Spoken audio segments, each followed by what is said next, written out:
on a nice little impromptu here that have been requested and wanting to do, despite one member not being with us. Alexander has opted to stay in the car and stick his face down in a couple of his books, as he is highly intrigued by the sudden onslaught of devils that he had only ever read dossiers about, now apparently being highly involved in what's going to be his future life. With that said, though, we last left the party arriving with their nice provided escorted car to the Lafayette horse racing track, where, as by request, the dean of the church made kind of a realization that, hey, you're a Cossack. You ride horses. Our jockey got hurt. Would you be willing to ride the horse? Now, it's been a few years. Someone's been playing too much Uma Musume recently. Maybe. Hey, you like horses too. So that's beside the point. Last we left off is the party arriving and you guys unloading from your nice four-doored, but although designed to look like it's got 6 doors car, as there is a nice mix of people walking about, a couple food vendors, lots of very nice, classy, kind of Southern Belle dresses, the big sun hats. It's like a slightly lower income Kentucky Derby. Obviously, it doesn't seem to have like the big name supports and all that, but there's definitely some presence around. Also, there's always the small standee to the side where you can see a couple Confederate Army troops standing by, handing out pamphlets. There's what looks like a marshal and perhaps a sheriff standing by, just doing kind of latent security. And yeah, we will pan on over to you guys getting unloaded and understanding that you're going to need to make your way over towards the stables. However, it's your typical kind of racehorse track. There's bleacher sets on either side with the nice overhead awnings. There's, I guess what you would call ringside seats where you could stand up at the edge, usually where most of the gambling crowd would be standing. There is, of course, 3 separate kind of office-like bay rooms that you could walk into underneath the front bleachers, where you could go into set up bets, hedge things, see who the racers are, see what previous stats are. You have the big old booth up in a tower at the corner, and then you have the kind of side stable area that leads over to the ring itself. And you guys find yourselves kind of standing in the parking lot. A weird ensemble of the 4 of you, although you're not entirely out of odds. There's a handful of other races and half races, a fair few elves here, funnily enough. Of course there'd be elves here. Why? Because then they'd make decent jockeys. That's supposed to make sense. Featherlight. As long as I'm not the one to do it. How would that even work? Exactly. It wouldn't work at all. Maybe you can cast speed on yourself and we can ride you instead. Oh. Never been a real runner. You don't have feet. It's a bit hard to be a runner without them. Exactly. So do we, what are we doing here? Buying time until I finish my sandwich. I see. In a few moments, you hear kind of a short sort of cough, and you look over to your side and giving a quick little wave, wearing his usual priestly attire, is the dean of the Cathedral of St. John, walking over, having parked his car.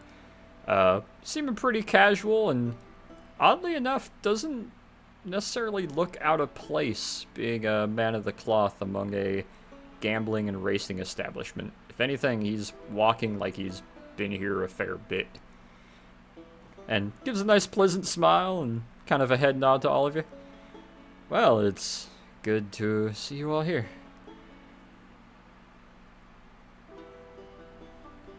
Yes, of course. This isn't quite my venue. I'm sorry? I'm new to this. At least this sort of venue. Well, it gets loud. It's very energetic, but I found most everybody minds themselves here. Just, I don't know if you're into racing, but it can get pretty energetic at times. I would advise maybe steering a little clear of some of the gambling, but there's plenty of other enjoyments to be had here. I understand they do pork roasts and pulled pork sandwiches. I believe they do some occasional drinks when they are allowed to schmooze with some of the law. Okay, I have a better understanding now. None of this is illegal, of course, but some of it's kept a little quieter than the rest. I'm sure you understand. Was Prohibition passed in both the Confederacy and the Union? You see, Prohibition never happened in the Confederacy. Okay. As it should be. They're like, that's stupid. Why would we do that? Are you trying to tank our morale? Yeah. No. Right? No, the whole South built on liquor. Kind of, yeah. And damn, Unfortunately, Well, NASCAR and, didn't you become know. as famous as it would be because of this, but that's for a later date. No, it probably would have guys with fast cars running the border. Absolutely. Oh, running alcohol across the Union border. Uh huh. It would have gotten even bigger because they would have been able to work on all their cars and shit out in the open. United On the States Confederate feds and side? marshals trying to chase them onto the Confederate border as they, like, Kentucky jump into friggin' Tennessee. Them Duke boys are at it again. What you got on that truck there, sir? Oh, just jet fuel. Wink, wink. Is pure it- ethanol really? powered my truck. Well, actually, yes. Aviation grade propellant. Come on, lots some. You saying you a crop duster? Yeah, it'll fly biplanes too. Shit, he'll run anything. He'll run you. Run you out of your drawers and you find yourself on the side of the line.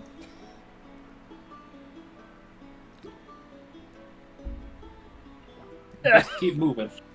My drink got warm. But yeah, he kind of looks to you guys 9,000 and degrees in your house. yeah, kind of pleasantly looks over and gives a little bit of a smile. Looks over to you. Well, I'm going to go immerse myself with some of the usual contacts. I welcome you. Get comfortable, meet and greet. It will be a little while before the races begin. Father Peter, I do ask that you and your compatriots, if they should feel so inclined, do eventually make your way to the stables.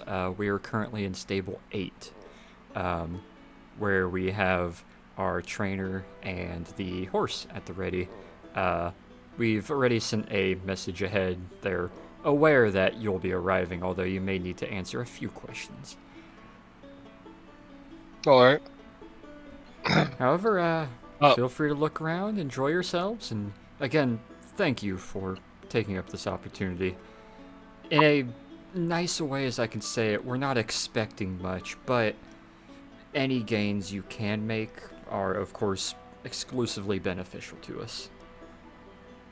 And I know Bishop Magos would be more than happy to extend even more help if you were able to really help out here. Like I said, all I can guarantee is not forfeiting. Well, they don't have But I a will do my best. entirely winning record, but thank you. Gives another nod to all of you, turns and starts walking his way, and you see his kind of gait go from a little bit smoother and kind of fatherly and priestly, and slowly he starts getting a little bit more of a sway to his upper torso, and then his hands are like kind of free swinging on it left and right, and he's walking in almost like he's wearing shit kickers, as someone else turns and gives a wave and a hello, and he gives them a hug, and they start walking in to start talking about stuff. What a transformation. Reminds me of my father's priest. I guess it helps to know the locals, being a priest and all. Yeah, Peter, we gotta keep you away from the food stands. You gotta cut weight before this. I don't think we have time for that. I'm gonna go see the horse. Hachu, would you do me a favor and not? I expect you have a bit of a tendency to spook unsuspecting horses. You know. Yeah, you're probably right. I'm just gonna go over here. Why don't you go? Just points in a random direction. Why don't you go sample the food or find out what the blocks look like for the races? Sure, You'll yeah. insist.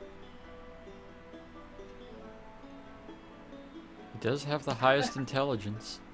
Nikos and Torin, which direction are you two gonna be going? Hachu's making his way roughly in the general populous direction, and Peter's gonna be making his way to the stables. Where are you two going? Torn's going with Peter. Alright. I'll probably head out with Hachu and get some food to munch on. A Sounds drink good. or two or something. Hey, Nikos, get me something. Give me one of those big churros. Will do. I don't Whatever actually know churro if they is. had churros in 36, did they? I don't know. Well, different name.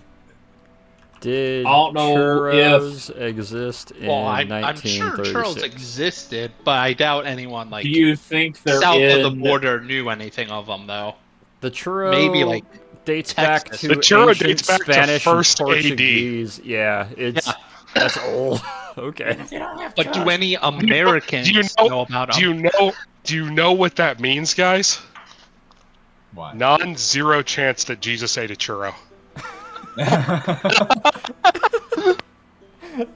How was that your first thought about it? Yeah. How is... I want fan art of Jesus chilling, giving a speech, Look, and you like know, it's just a nomming on a mistranslation. churro. It wasn't 2 fish and 5 loaves of bread. It was 5 churros. Those 5 churros. Have you Those ever churros. been to a carnival and gotten the like 2-foot churro that's actually 5 feet and you can't actually carry the fucking thing and eat it like a normal human being? It's proof. Yeah. It's proof that Jesus used churros because it was never-ending bread, never-ending churro. Bottomless churros at the Olive Garden.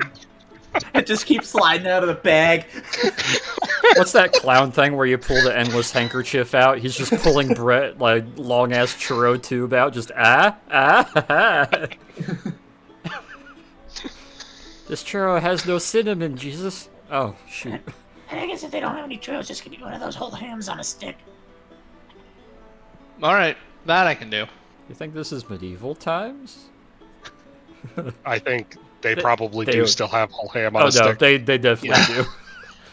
Alright, yeah, we'll divide the two teams. We'll go with Hachu and Nikos first. As you two split, walking one way, the oddly two strangest looking among the four. As you guys approach some of the crowd, you hear some of the music changing inside.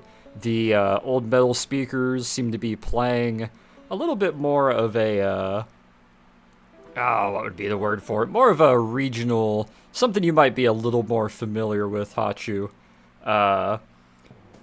As you guys are walking in, there's a lot of cheers, a lot of sounds. Promotional posters are up here and there of previous and old races. A lot of old shenanigans. A good handful of Southern States flags spread about to all different areas. And you guys are, of course, stopped at the door by one of the security for the establishment. who kind of crosses his arms, not aggressively, and looks to the two of you. Don't get many of your kind here. Here to see the new race. Mm-hmm. Of Oh, course. good. Kind or my kind. Not seeing any kind like you. And you see him just looking at your hair. Not aggressively, he's just, he's never seen a Ganassi. I'm used to it. You wear it well. Thank you. I will say, your kind does tend to spook the horses. Yeah, ask why I'm not over by the stables. Well, we're not barring you. We're going to tell you where you can and can't go. I will highly suggest you maybe avoid ringside seats. Hopefully you Gotcha. understand. However, I do have to ask if you have any arms or weaponry on you. Oh yeah, hold on. I just take the high power at the holster. And no need to brandish your arms. Keep them holstered. Just asking if you do. Just want to know. I'll pat the sword. Probably left the spear and shield in the car. Well, I figured you were using the spear as a walking stick. I always figured you're using the spear as a walking stick. He gives he's kind of a nod and looks you over a little bit. And for a half moment, he kind of squints at you, Hachu. Again, we don't dissuade from people practicing their rights to carry here, but you do look a tad bit familiar, sir, if you don't mind me saying. Uh-oh.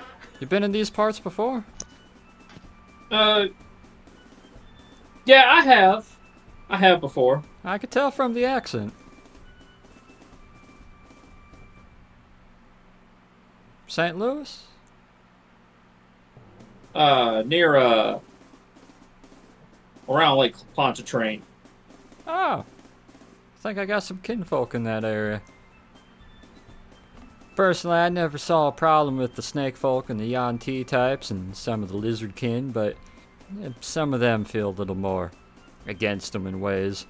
However, I will say, your color and scale complexion is kind of ringing a bell. You didn't happen to be in the news lately, have you?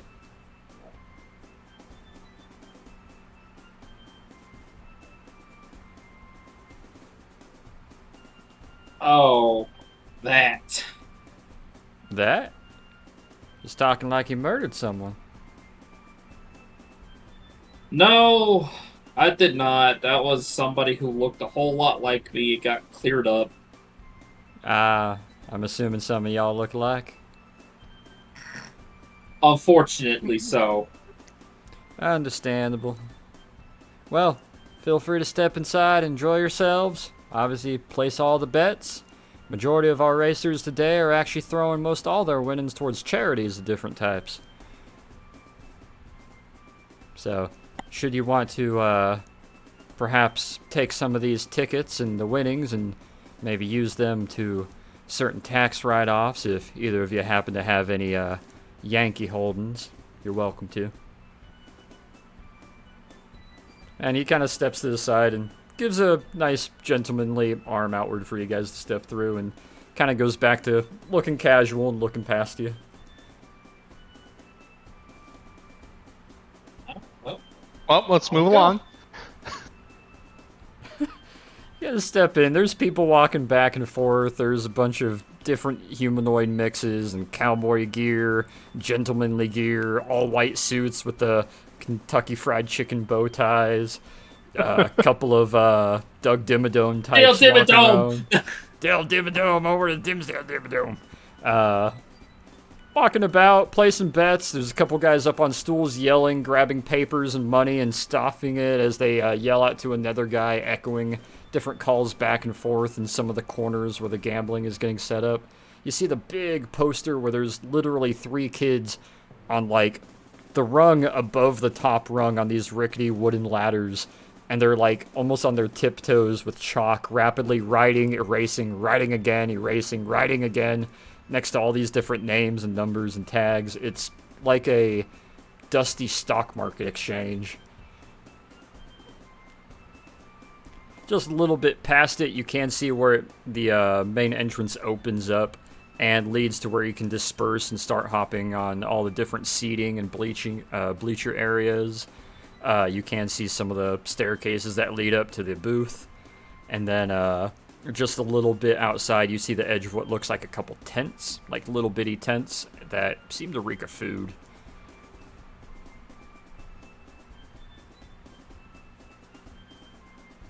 What are Peter's odds? Or is he not up there yet? You guys don't know the name of his horse. Yeah, that's fair. But is the jockey on there, or is it just horse? You guys never asked who the jockey was. Nobody ever clarified. Fair. Oh, let's go look at some food then. It's like, so do you? So Nikos, do you actually know what horse we're supposed to be looking for? No, I don't. Well, that's gonna make it real awkward later. Yeah, I'm sure they'll figure it out. Roll me perception and insight, you two. So it'll be a far shot, but we'll see if our... Yep, insight and perception. Gonna be real Insight. comedic here when Peter's the only 6'2" fucking jockey. Everyone else is midgets or centaurs. It feels weird having centaurs in like a normal horse race. That just seems like cheating. So yeah, Unless you're they're a all like human with awakened 4 legs. horse or something. You're a human with 4 legs, eh? Fluffy horse ears. And insight. There it is. How'd you... Yeah. I was trying to look for it. Oh, good. Hey! So, Nikos, you see the board, you see names written on it, you see different parts, but you're not really able to fully ID what exactly it is. Hachu, you're able to see the board as you guys kind of eyeball it as you're starting to look away, but you very quickly kind of connect some mental dots. This horse is running on behalf of the Cathedral of St. John the Evangelist, part of, you know, the Knights of Columbus and the Order of St. John. The horse likely has a religious name of some sort. But with those Yeah, that perception makes sense. checks combined, you guys see a list of horses up there.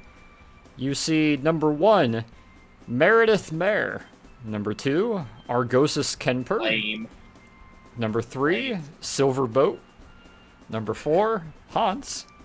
Number 5, Divine Water. Oh, for God's sake. Number 6, Dragon Lord. Number 7, Cossack. And number 8, Catherine Sinai.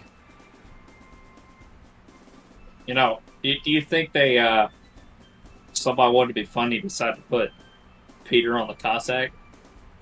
You know? That could be. That'd be very That'd be- funny. Or in DMs. I'm hoping that's what it is.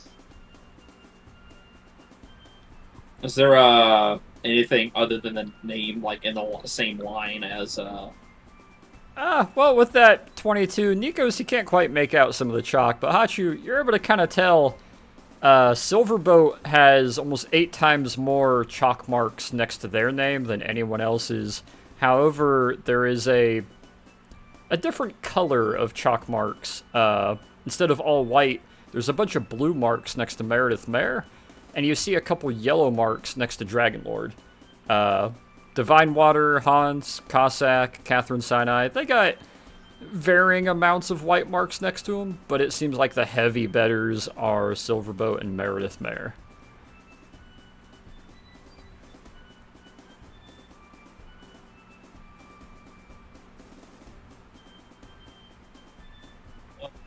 well, I guess look for, either Divine Water or Cossack, because either somebody has a sense of humor or they're boring.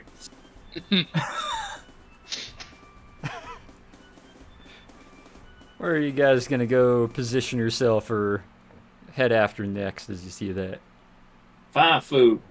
Alrighty. Don't forget, you owe Torin a churro. I know. Both As of long as you we give find it. me a... Let's see. What would be a good stat for this? Finding food. That's survival, isn't it? I would say Is survival there like a as you forward chain? go to navigate the as you're trying to navigate everything. Let's go with no, we don't use this enough. Let's go with survival. That's wisdom based. Is. Yeah. Oh, right. I'm not wisdom-based casting though, so. Oh, I got a nat 20 anyway. Damn. Jesus. Nice. Between Hachu being a periscope and Nikos being a wall that could part the Red Sea, the two of you just Assassin's Creed your way through, like shoulder and shoulder, passing in between and by people, pausing real quick as a little train of people pass in front and moving again.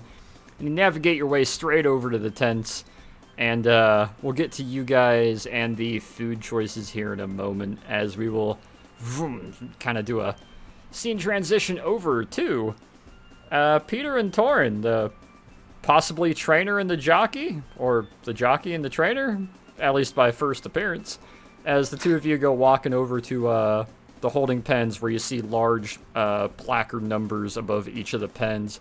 A handful of trainers and groomers and whatnot standing outside some of the doors. You do see some of the horses peeking their way out. I want the two of you to give me a perception roll.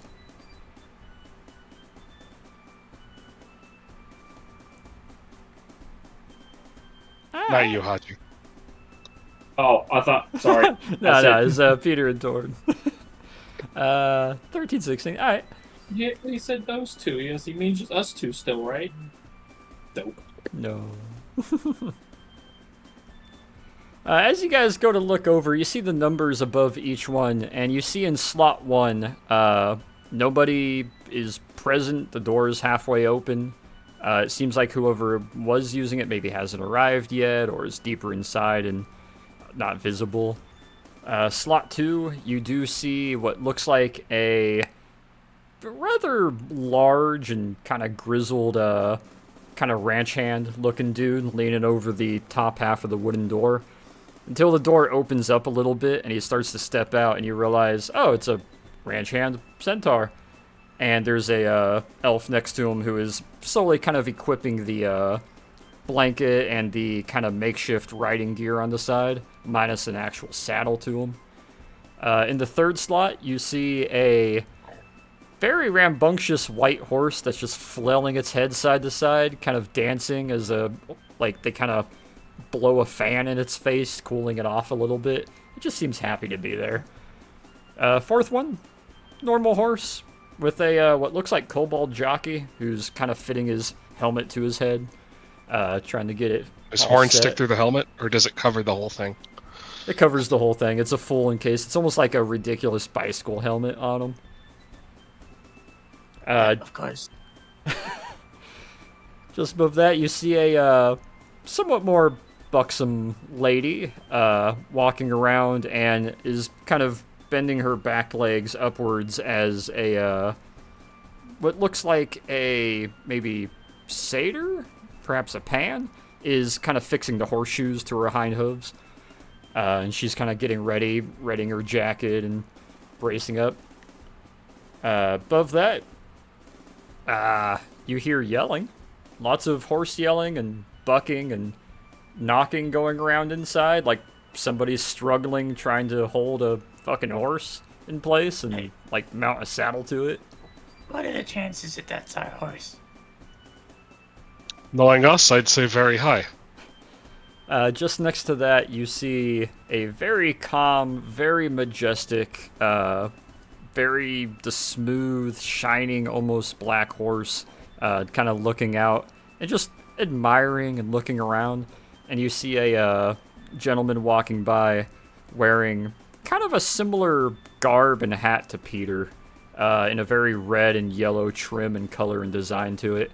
And then you see slot 8 just next to that, and there is a horse inside. Kind of looks like tan and white, kind of spotted, and it seems to be trying to rub its head against the side of the door like it's got a bad itch. Well, that's ours. Well, at least it's not the one losing its head.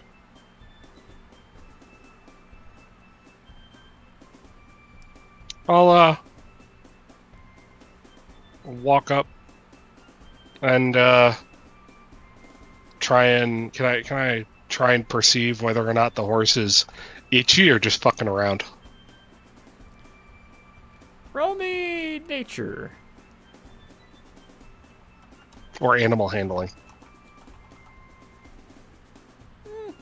Or do you want nature? Nature. We'll go nature. Because it's not so much handling, it's more so just perceiving. I saw that stop on 20 and did change. Yeah, you look over, horse just seems to have an itch. Just scratching its head, trying to get to an itch that it can't because no hands. I'll reach up and I'll gently, show myself to the horse, let it smell me, and then try and scratch its itch. Now give me animal handling. It's gonna bite me. Yep. Yep. You see Peter reach up, present to it, kind of touch the end of its nose. It kind of pauses, not still, but just kind of looking to him. And as you start to reach up to go near the scratch, its ear kind of flicks back and it kind of turns its head quickly and smashes your hand between the edge of the door sill and its snout. Just a quick bat.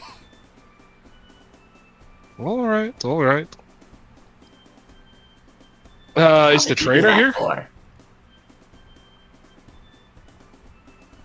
You hear a little bit of a ruckus inside, and the little side door opens, and stepping out, there's a little satyr. Very short kind of satyr-looking dude wearing kind of like monk robes, but with pants rather than just full-on robes. Kind of looks to you, wiping his hands with a rag. Oh, hello. Privyet. Can Are I we help you? in the right place? Are you the Cossack? Duh. The actual Cossack? Duh. Oh, good. The dean told me you were coming. Yes, this is Catherine Sinai. Unfortunately, our kobold jockey decided to fall out of the bell tower. So... As they do. Well, not from drink. At least, not normally. Anywho, yes, this is Catherine Sinai. She's been temperamental. She's, you know horses, right? I was assured you know horses. Duh. Although it's been a while since I've been on a horse. She needs to be controlled. She pulls. She doesn't like reins. Our kobold more so would just usually let her run or fight her the entire way. Which does she do better with? Neither. She doesn't like having a rider, but if you don't try to control her, she won't do anything. She's very, very temperamental, and kind of pats her on the nose a little bit, and she gives a little bit of a head bob. You know what she's pissed off about? She wants to be, from what I've gathered, pushed as hard as possible, but also gets angry when she reaches her limits. At least from what I can tell. I've tried so many different things. She will fight you the whole way. If you give in to her, she will fight. If you fight her, she will fight twice as hard. If you don't fight her at all, she will do amazingly sometimes, just out of spite, perhaps.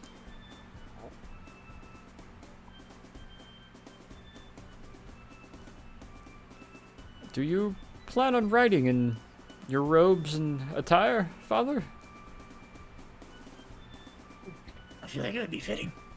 It served well enough on the step, unless you have specific silks you want me to wear that I can fit.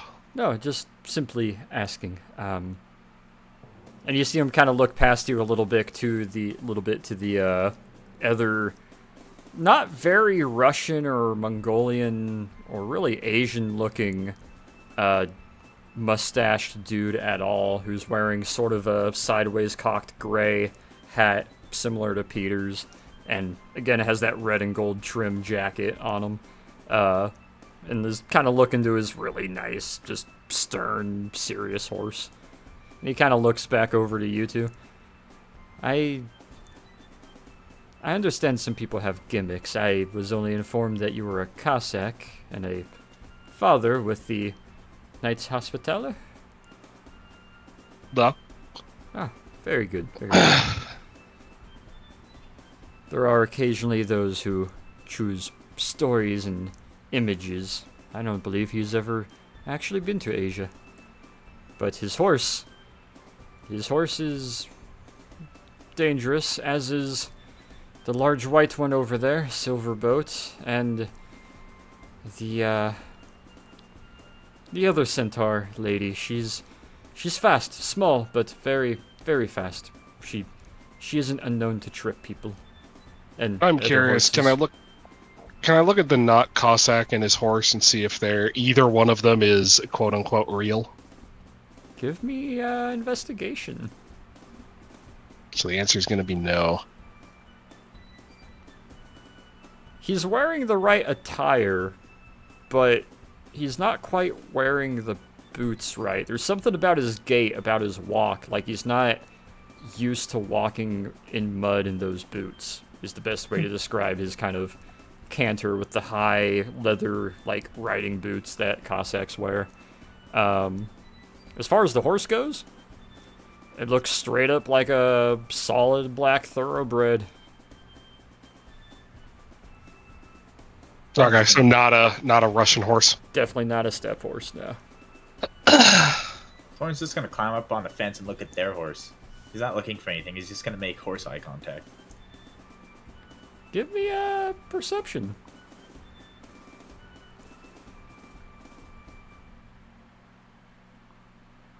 Eight. Well, you're looking at the from a side-on view of your guys' horse, who's kind of paying attention to Peter and the satyr, and slowly tilts their head, and you see their eye look back over their shoulder a little bit, and it slowly just kind of rotates its head till it's looking almost like catty corner at you. It's not mad dogging you, but it's definitely kind of dressing you up and down. What is my tie undone?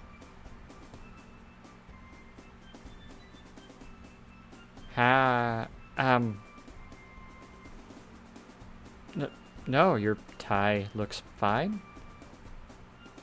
Okay, just And then Torn like freezes. Like he's like looking around now, like Are you the replacement kobold?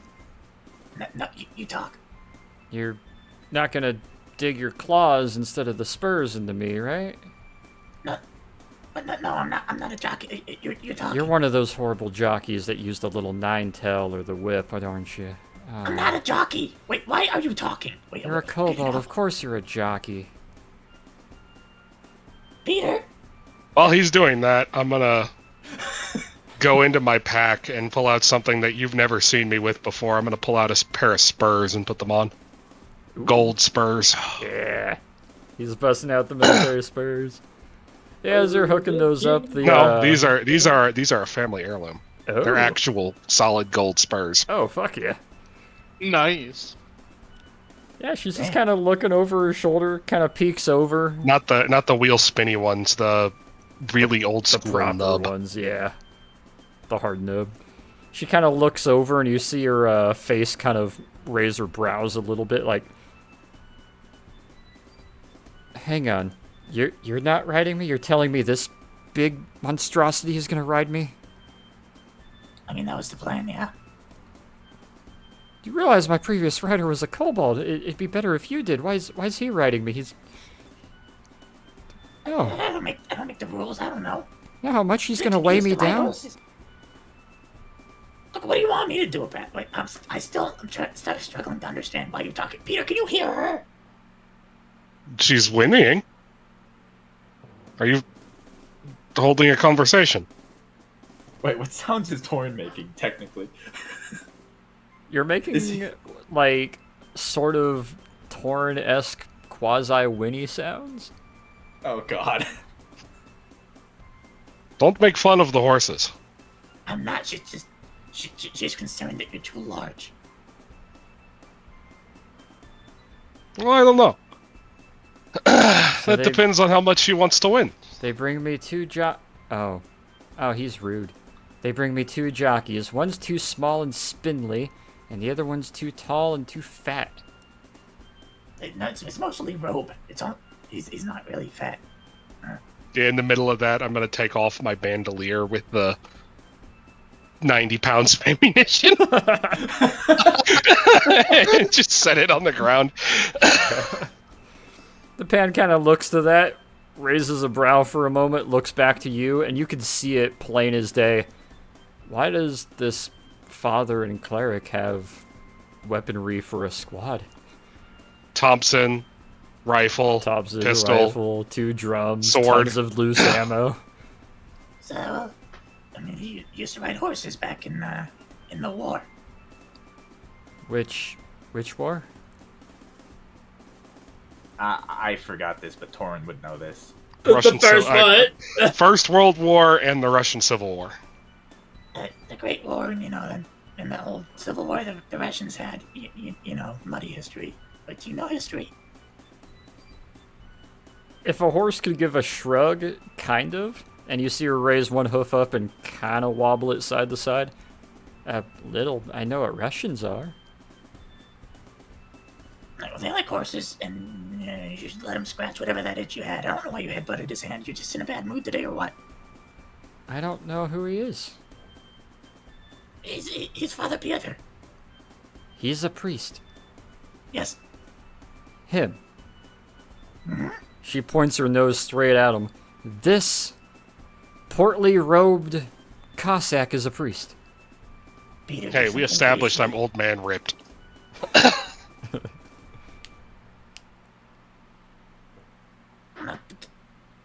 Do something priestly. She doesn't think you're a priest. Wait. Kind of bobs her head up and down as she looks you over. I'm gonna look to the trainer. Is blessing the horse considered cheating? Yes. No. Look, they have centaurs, okay? We have centaurs, and if you are cautious with it, sometimes there is attempted healing and other magical effects, but it's really frowned upon and kind of considered bad sport, but it's not illegal.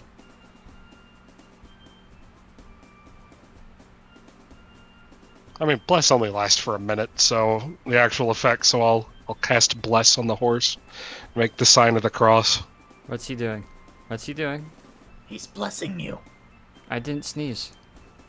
Not just he's a priest, okay? That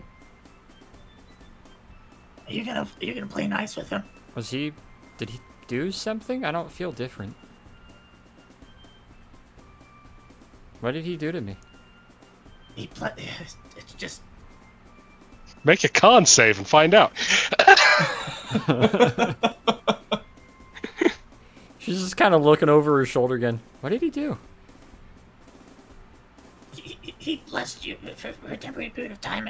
You're seen as blessed in the eyes of God, of course, which means that you might find yourself feeling a bit luckier. It's hard to quite parse or put into words the effects of how a blessing works. It's kind of ethereal. I'll pretend I know what that means and just say he used magic to make me feel good. Look, you want to win today. Always. I mean, given what they said about your stats, you haven't exactly ever won. Torn. Deck save. Oh, should have said that one. 16. There's a nice horsey sidekick to the wood planks underneath you as it rattles, and for a moment you're kind of like seesaw straddling the not so smooth wooden planks of this fence, and you have to catch yourself for a moment, but you're kind of uncomfortably positioned on taint for a few moments before you adjust again. See, there you go. There you go. You do want to win. So why haven't you won? Told you not to make fun of the horse. What was her name again? I actually forgot in real life. Catherine Sinai. Named after St. Catherine's Church on Sinai Mountain. She kind of looks over at Peter, looks back to you, Torn. If I had a rider that knew how to ride... Oh, that's him. Really? I'll take your word for it then. You're gonna play nice with him? You know that. Don't bite him. Don't bite him. I don't bite that hard.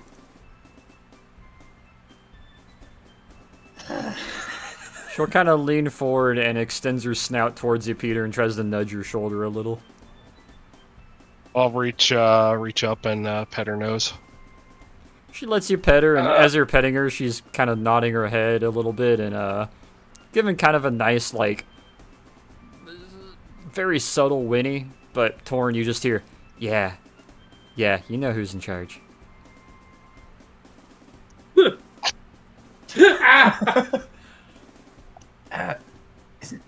He's in charge, right?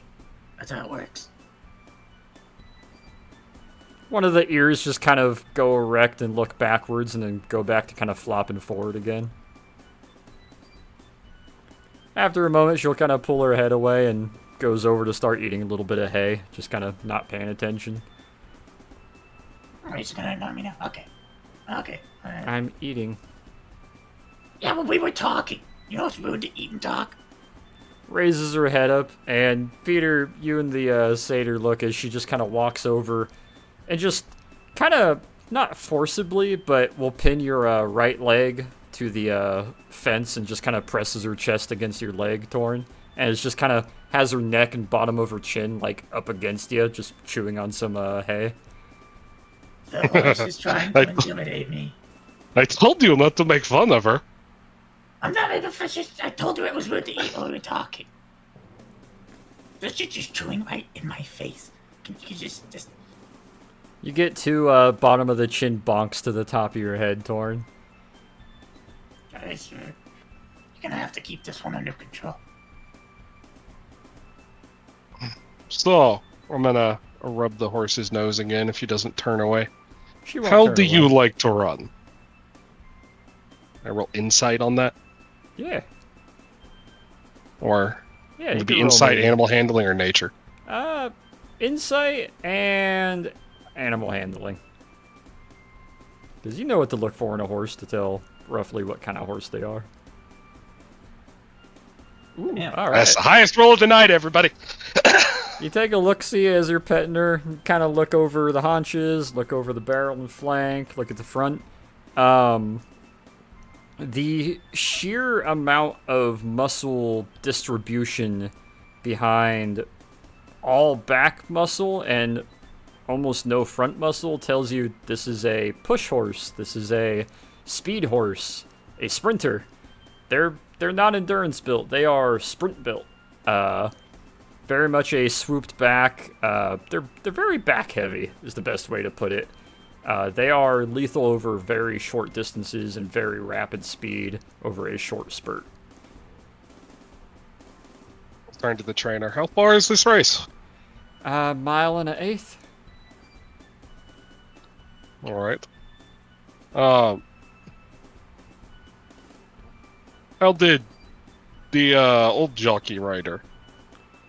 How did you train her? When he managed to stay on, she's been nice enough to me to allow me to strap myself into the saddle and just let her do her own pacing and speed, but I have managed to train her to stick to the course and know how to advance and make certain gains and passes and how to measure openings and not wipe out. As far as our jockey, well, he, obviously we're gonna put different stirrups on here in a little bit for yourself, but we attached buckles to his stirrups so that he could fully lock himself in, as he was usually drunk half the time. Great. No. What kind of pacing did you train her for? Well, she probably won't stick to it, but mid pace, try to keep pace with middle pack, and try, if she will listen, to actually surge at the end in the final quarter. But good luck keeping her from doing that too early on the second or third turn instead of waiting until the fourth.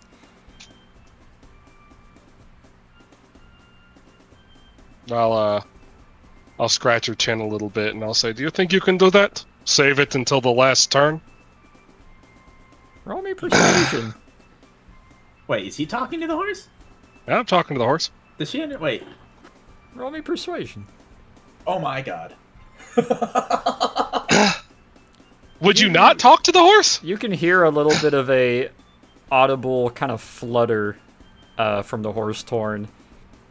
Peter, you just get a nice kind of slight whinny and kind of makes that like softer snort and starts tilting her head. That nat 20, you will have some advantages later on. She is now friendly with you. She likes you. There we go. That's what we'll try. Try and sit middle of the pack and then surge at the last turn. As far as your competition, I don't know all of them. Let's see here. Are any of them particularly aggressive towards other horses? 2 of them, yes. I guess I'll go down the list. I don't know who Meredith is. Never seen her race here before. Argosis, very pretentious, very much a pace setter, and will try to hold second or third place the entire race. He doesn't push himself at all. Silverboat is a coin flip. Might win, might give up. We don't know. Hans, I want to say back of the pack pace setter. Divine Water, I believe she's a sprinter, so you will likely be neck and neck with her. I believe she likes to try to push the last quarter. You mentioned fighting and attacking. Dragon Lord will try to trip and bite and attack, as will his jockey. Be careful around them. They don't set a pace. They go after whoever strikes them as hurtable. The Cossack, he's very reserved. He just seems to be here more just to parade himself and maybe get deals for mating down the line, just showing off. He's not really a threat.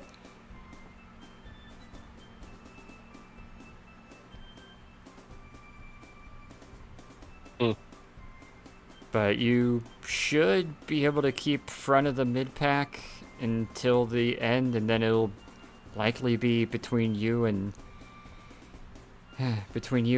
Divine Water, maybe Dragon Lord if he decides to go after you.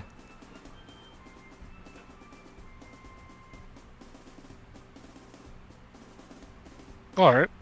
Well, I'm gonna start hooking up her saddle and get all the equipment ready. If you're willing to wait for a couple minutes, I'll have that ready to go. I believe the race will be starting probably in about 10-15 minutes. No, I'll help you. Is this one of those Western saddles with the horn or a proper one? Have you ever ridden without an actual seat? Bareback? Just short of. He kind of reaches over and shows a, you know how you got like 3 types of bicycle saddle? Or not saddle, but seat. You got like the fat-ass wide one, the little chode one that exclusively sits on your tank, and then you got like the normal stock one. This is the like teeny tiny equivalent of a saddle. More so, if you did try to sit down, you're basically just resting your groin on it. There's no ass, there's no back, it's exclusively saddle to keep you from bashing your groin into the back of the horse while you're like jockey style riding.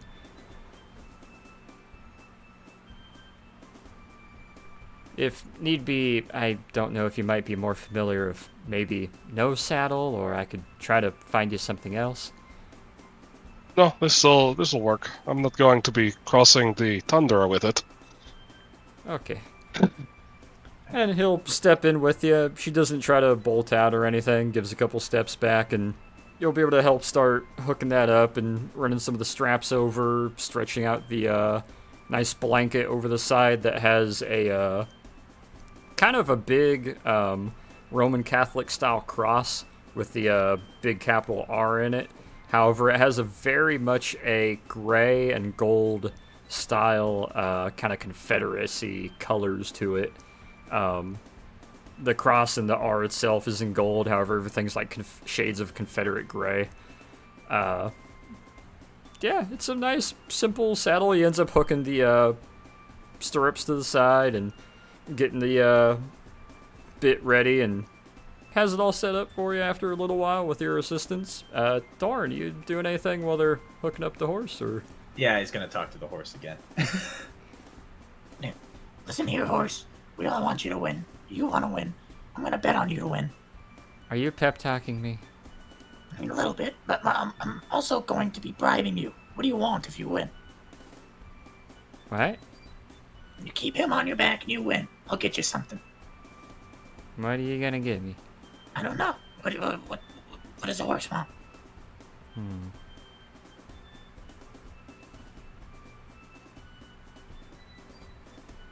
You see her thinking very hard as you hear buckles and different straps are like getting hooked up. Kind of looks back over at you, one eye kind of focusing on you, Torn.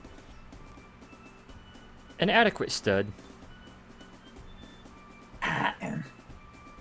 Yeah, I'll work on that one. Gives kind of a little whinny, shakes her head side to side again as you're hooking up the part of the saddle that covers some of the mane on the back. Hey, but if you throw him... Give her a if you- pat on the neck while after she does that. If you throw Peter, it's off. You can't throw him. I don't think I could if I tried. Well, just play nice. It's not me playing nice you gotta worry about. Well, in that case, if it comes to it, don't play nice.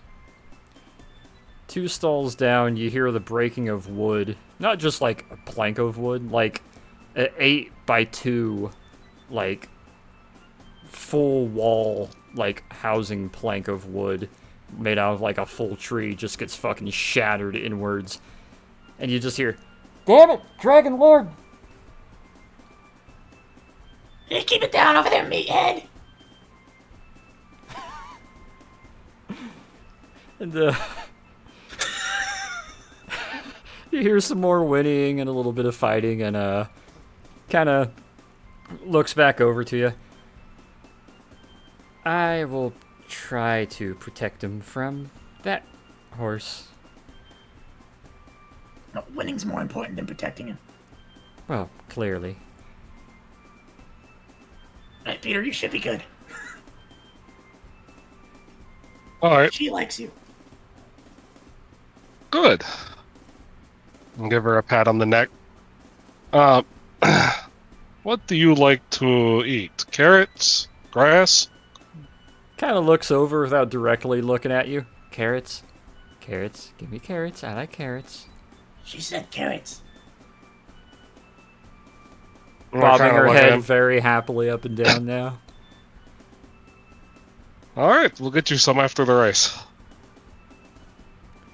The hind hooves do a little bit of a, like, clap, clap, clap, kind of shuffle in place out of excitement. Torn's gonna like take the trainer aside and be like, hey, Hey, so, I kind of, she wants something if she wins. How are you talking to her? I don't know. It's, You're a magician? Do you know magic? no, I don't. Yeah, you do though. Remember, you know one spell. Well, I mean, I guess I know one spell, sort of, but it's weird. It's from the communists. No, I don't do magic. Please demonstrate. Aren't you hanging out with a Russian Imperial? How do you know the... Are you a veteran of that war too? No, You don't look old enough to be involved.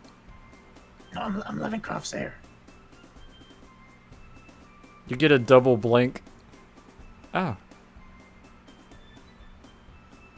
Anyways, I about the was horse. unaware. Yeah, what do you need for... So she What do you need she for me? wins. If she wins, she wants a good stud.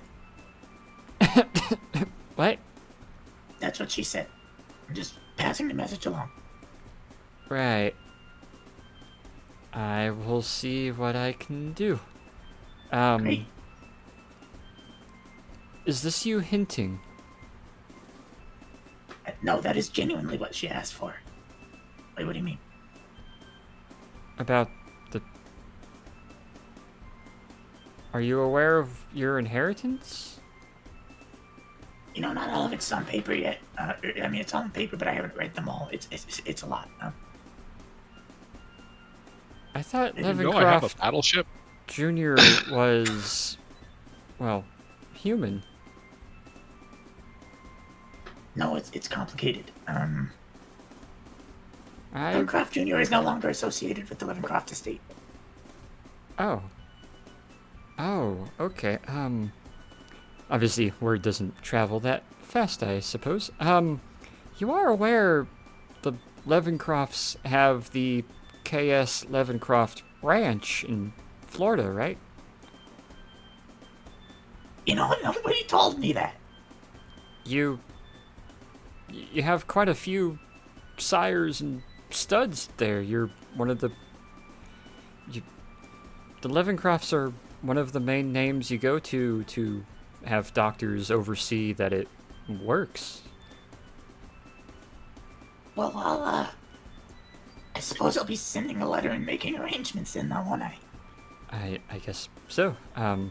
It's good to know the cathedral will have a Levencroft horse involved. Maybe her bloodline will be looked at a little more fondly than just work-hand horses and military stock. And it all starts with the workers, but yes, got my name down. You may contact me if you wish. I assume we will not have to conspire in the future on this matter, given I've just promised a horse a stud to win a race. So, I'll definitely be able to look into that. Thank you. I'm still curious how you talked to her, but I won't ask further. yeah, me too. Can Torin roll insight on himself? Yeah.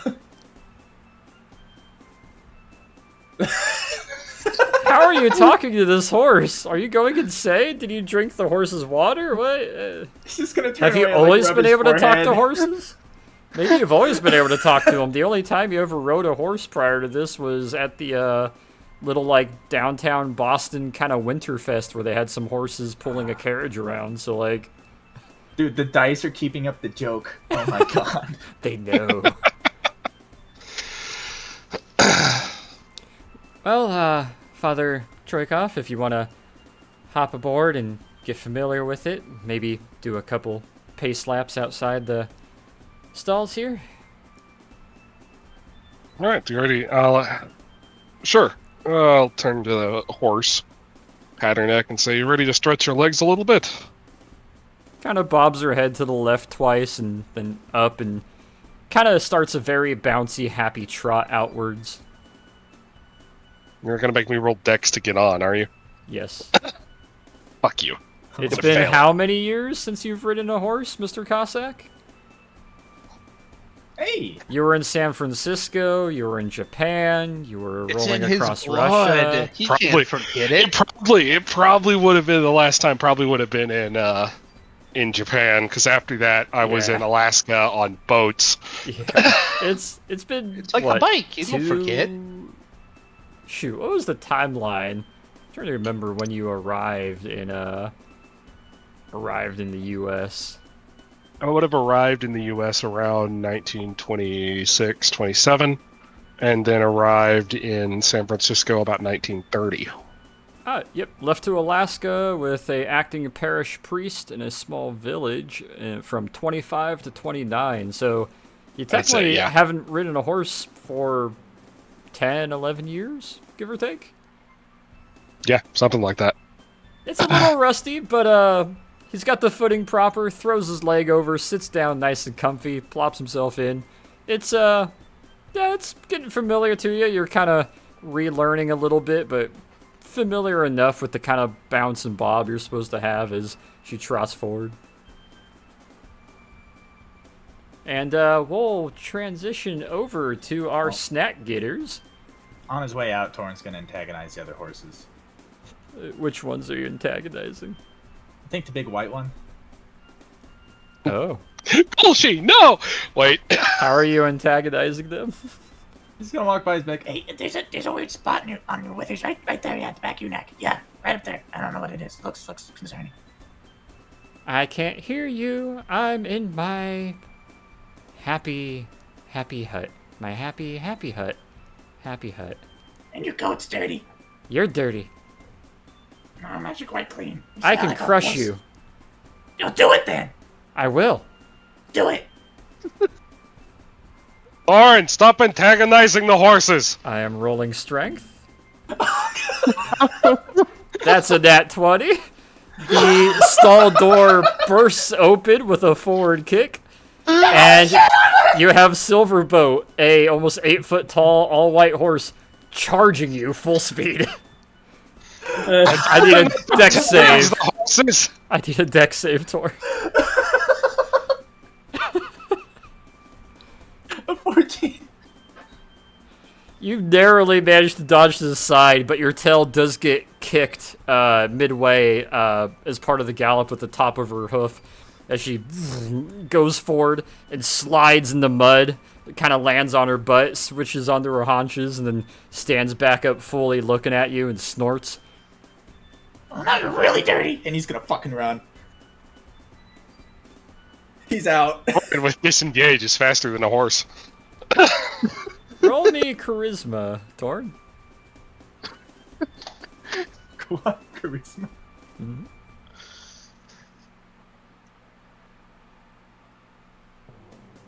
Oh shit.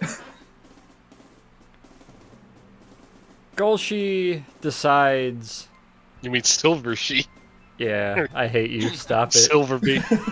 I know you got that one. Oh yeah. Silverboat Sylvie, that's it. decides. Sylvie.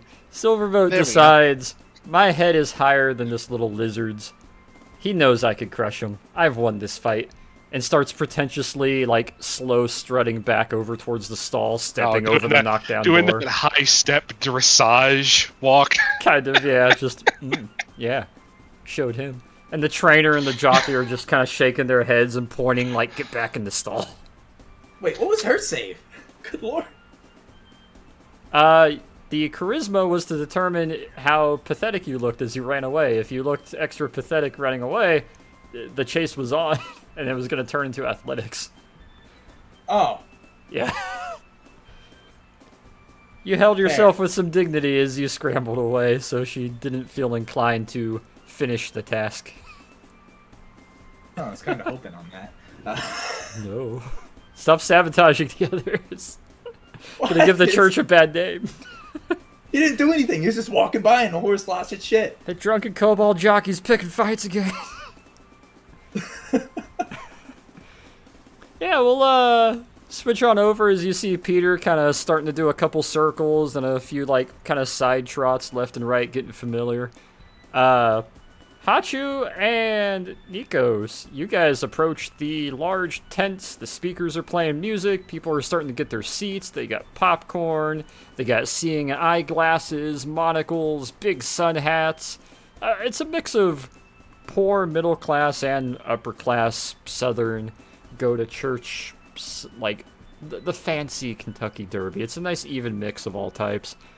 As you guys make your way and hop in line. And as you start approaching forward in line towards one of the tents, you can smell little steaks, you can smell hams, you can smell what seems like candy confections, what seems like a kind of like more of a mass food truck kind of tent that seems to have multiple basins of what looks like white gravy with bits of ham in it and just endless stacks of toast next to that. Oh my god. Toast. Oh. It's biscuits and gravy, but sort of. Oh, Shit on a shingle. Cooking. Which one, what are you guys kind of approaching? What are you gonna... Well, Remember, you gotta Hachu's plan the churro. the more local guy, so I'll follow him. Alright, the two of you kind of walk up, Hachu taking the We'll lead. keep an eye out for one of those churros. The guy behind, kind of portly, nice beard and mustache, no net or really any, like, medical anything to it. Is wearing a glove on his left hand, however is holding ladle in the right hand. Kind of looks to you. Yeah, what can I get for you?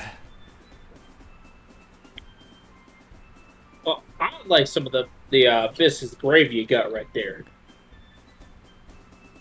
Hey! Hey, Rock! What?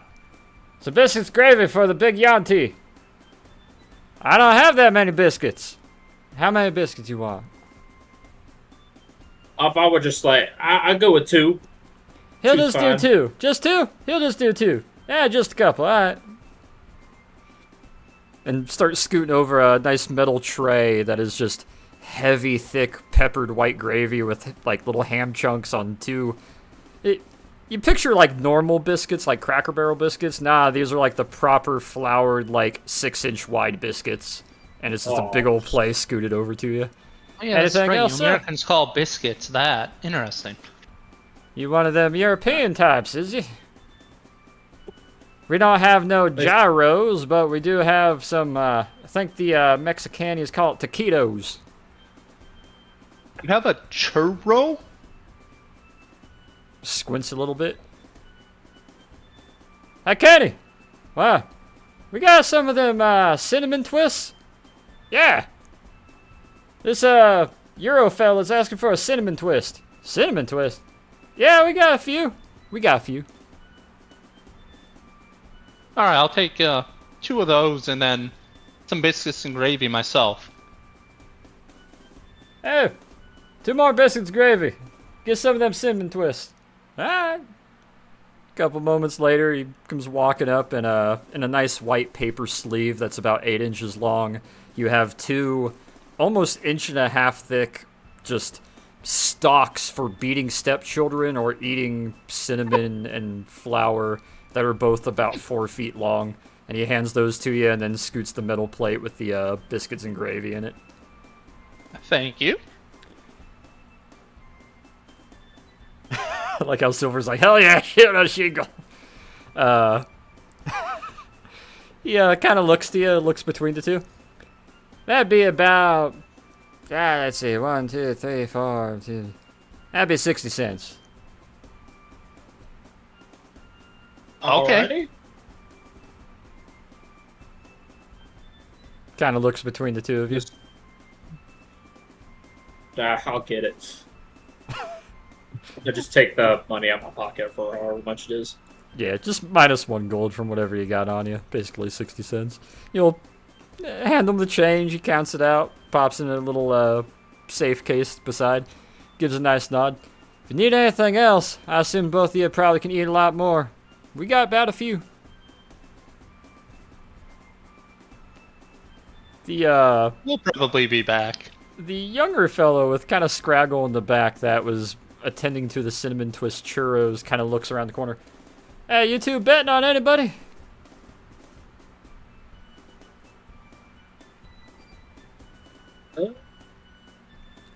No, are we?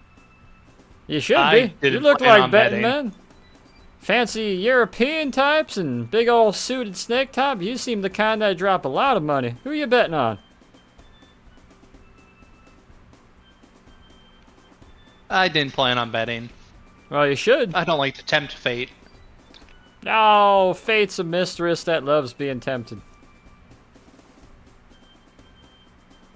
I won me 2 whole Not if you're dollars one Greek. gamble. Oh, you Greek? I find it's best not to piss fate off. Yeah, to each their own. If you do happen to do any gambling or bets, I said put it all in that big old white horse silver boat. He kind of goes back to starting to cook and prep up, and you guys now standing there with your metal mess tray of big old sloppy gravy biscuits and 2 big ass child cane beating churros. Well, let's go see if Torn and Peter are ready. Yeah. You guys gonna find seats or just kind of mosey your way over towards the stables? Right. Try to find Torn to meet up with him before we go take seats. Good. Torrin's heading to hedge a bet. He'll gamble. He'll wide. I need the 3 of you to give me perception then. Torn, Nikos, and Hachi. Got it. Oh, We're skepping. Oh! Churros. Gambling. Hachu, it's all on you. It's all on you, Hachi. 4, 3, the luckiest one. 3, 4, 3. Oh my god. 3, 4, I 3. 3, 4, 3. I swear. No fucking way. what? What? No. What? Actually, what? On today's episode, we end session early because only bad things are gonna happen now. Oh no, fuck it, nah. Wow. How? Nobody sees anything. Somebody, I need somebody to run the damn numbers on how that's fucking possible. Can someone screenshot that and throw that in quotes, please? Yeah, I'll take it. Hachu and Nikos walking Make sure to with get your... the 12 million yen incident in there, too. Yeah. Nikos and Hachu slithering and walking along with your churros and biscuits and gravy in hand, passing right between you. Because he's so short, you would feel you've become accustomed to looking for Torn. He passes right between the 2 of you, and Torn, you are trying to eyeball the boards up ahead and the little kids that are writing on it on chalk, that you literally pass right between them like it's the fucking Death Star trench run, and just meow.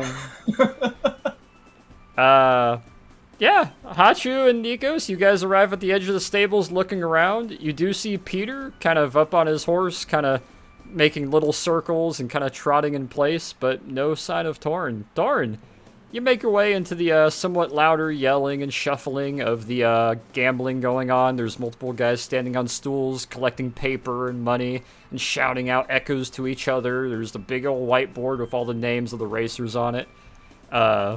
Again, you see a metric shit ton of tick marks going behind Silverboat, and a fair few of odd colors. You see blue behind Meredith Mare, has a couple blue ticks behind her, whatever that might mean.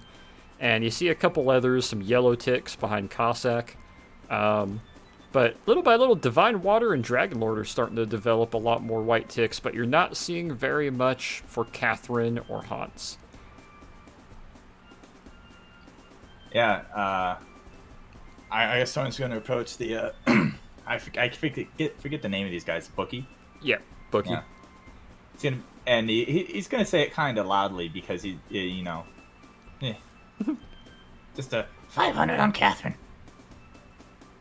You get a blink as he kind of stops in place, looks down. By God, I thought you were a child. 500 on Catherine. That's what I said, yes. Just double checking. 500 on Catherine. Yes, sir.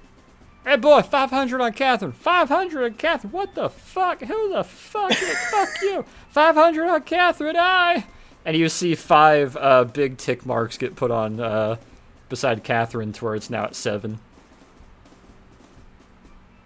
Yeah.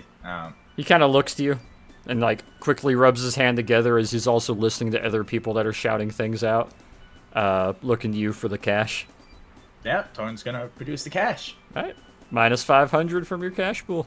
As he takes that, roll me insight, Torn. Gave it to some random person. 10 for the average insight. You don't really notice quite the ruckus that you've made. You hear some shouting, and the room seems to get a little bit louder, but 3 of the other bookies are... They don't even look like they're on stools anymore, as all the hands reaching up past them, now trying to also place bets, are just getting insane. One of the kids falls off the ladder trying to write too quick, and gets caught by a little bungee rope that's attached to him, and he's just dangling from the ceiling for a moment, as another kid climbs up the ladder and takes his place, just leaving him dangling there. Tor's just walking out like, I did good. As you walk out, there is another maybe 30 tick marks almost filling the edge of the board as you see another board starting to get attached behind Silverboat. And you see a good handful of ones going to Meredith Mare. Bunch of white ones, though, in addition to the blue ones. So remember you put 500 down on Catherine Sinai. Bread. Yeah. Get bread. No, that is a thread Oh, for your future reading. understood. Did you meant to write breed and you wrote bread? No, I wrote bread as in thread as in bread. Ah, okay. Gotcha. Are you not up on the internet lingo? No. Damn, Knox. Bread is bread, or bread as in breeding bread, or getting breed with bread, breeding bread, Yeah. breeding rainbow. Let's get that bread. Come on now. Look, in Torin's mind, they've got it. Peter's there, he's gonna do a good job, and that horse is gonna get a stud if she wins. She's gonna fucking win. The way he sees it, even if Peter just holds on and screams, that horse is still gonna win. It's like, oh my god. He's running down the damn track. He's just flailing, bent over backwards, just hanging off the back of the horse. Just, ah! All right. Help! After a while of looking around for Torin, you see Peter getting ready. You got no eyes on Torin, so you guys eventually turn around. The three of you, roll me another perception check, please. See the commotion that Torrens caused as he's walking away all There proud we go. of That's himself. better.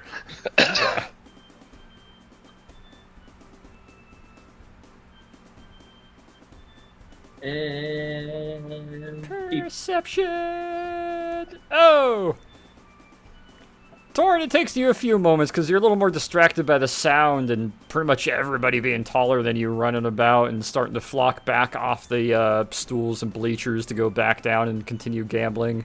Some people are reaching down the bottom of the bleachers to a kid, and you see a kid like crawling on his hands and knees to drop down the cutout doorway in the bleachers to like land in the middle of the crowd and try to place a bet. Nikos and Hachu, things are much louder and more chaotic since you guys were last here about a minute or two ago. And you both spot Torn walking out of there looking a little more about himself. Oh, there he is. Doran, I found the churro. Oh, they actually had to. Wow. Yeah, he's gonna scamper on over, take his churro. Hey, I'll pay you back if I win my bet. Ah, it wasn't much. Besides, Hachu paid for it. He's rich. He's fine. Hachu is actively like alligator golf game, snapping mouth, just going to town on some biscuits and gravy. oh, you're damn right. No. What is it? Hungry all our Hippos? He's just down. All our food together was like he said what, 60 cents? 60 cents. Yeah, Torin looking economy's like booming in a this part of the country. Torin looking like a happy child with his Alexander-sized dual churros, and both you guys with your plates of gravy and biscuits and ham bits. Eventually go and find your way. Where about are you three trying to sit, or what positions are the three of you wanting to take? Well, we know that it's probably not good to sit right up front with Hachu. Torin should probably be near the railing. Alright, you're gonna go find a gonna spot to climb up on the rails and... He's gonna take his Edward Churro hands and head down to the railing. Alright. Just one hand, other hand, one hand, other hand, one hand, other hand. Left, right, left, right, left, right. Goodness. Let me place your tokens on down here. So you're gonna get ringside seats. Hachu and Nikos, where are you guys positioning yourselves? Don't know. I'm not sitting close. You guys gonna maybe make your way like halfway up the bleachers or something? A Yeah. Yan T quarter. It's not really a Yanti quarter, but they're the nice, wide, very deep wooden kind of like pew seats that they have at some of the horse tracks that he'll be able to fit most of himself up onto it without spilling over or anything. As you hear a little fanfare and you hear handful of handlers start walking out. Some of the trainers start walking away. As you see the other horses walking towards the loading docks and starting to place themselves in. Torin, you see everybody starting to clear off the track. Everybody's starting to get their seats, get their drinks, getting full cozy and sitting in and watching. As, let me pan over to this here. And let me switch you guys over to the map. As you guys start to see them lock in, I need the three of you watching to give me perception rolls, please. Are you guys ready for another 8 hours of this? Yeah. No, I'm ready. please. My feet are up. Uh, Let's begin the 10-hour horse race. Hachu, give me that perception. oops.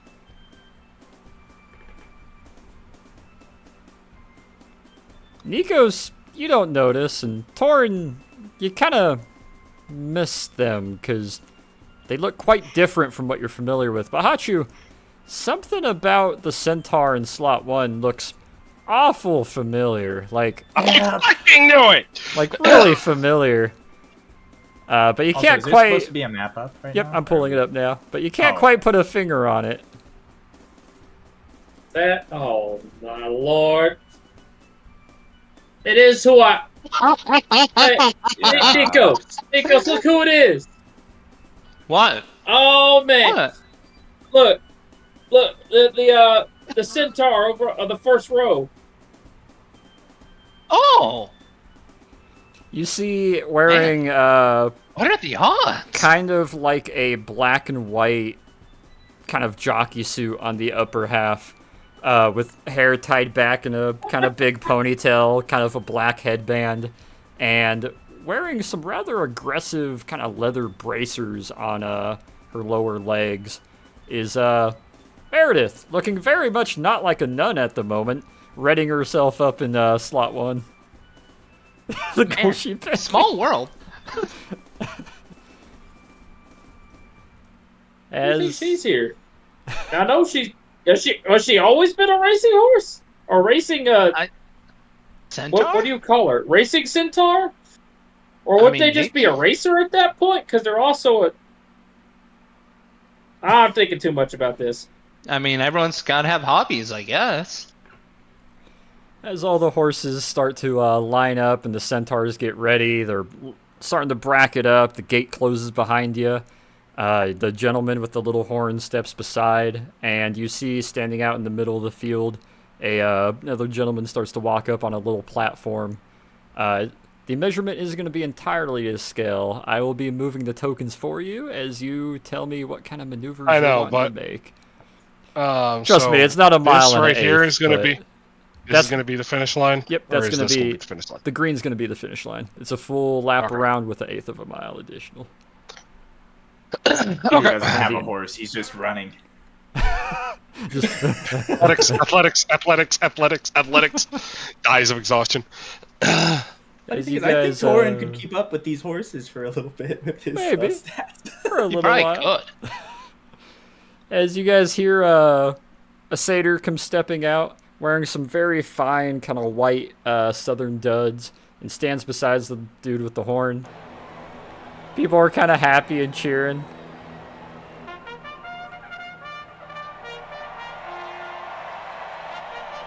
I don't have to scream like that. It's just needless. It's just loud.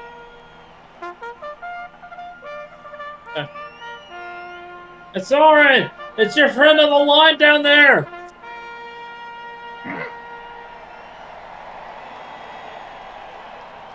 Look at the centaur. Does he see it? Roll me perception.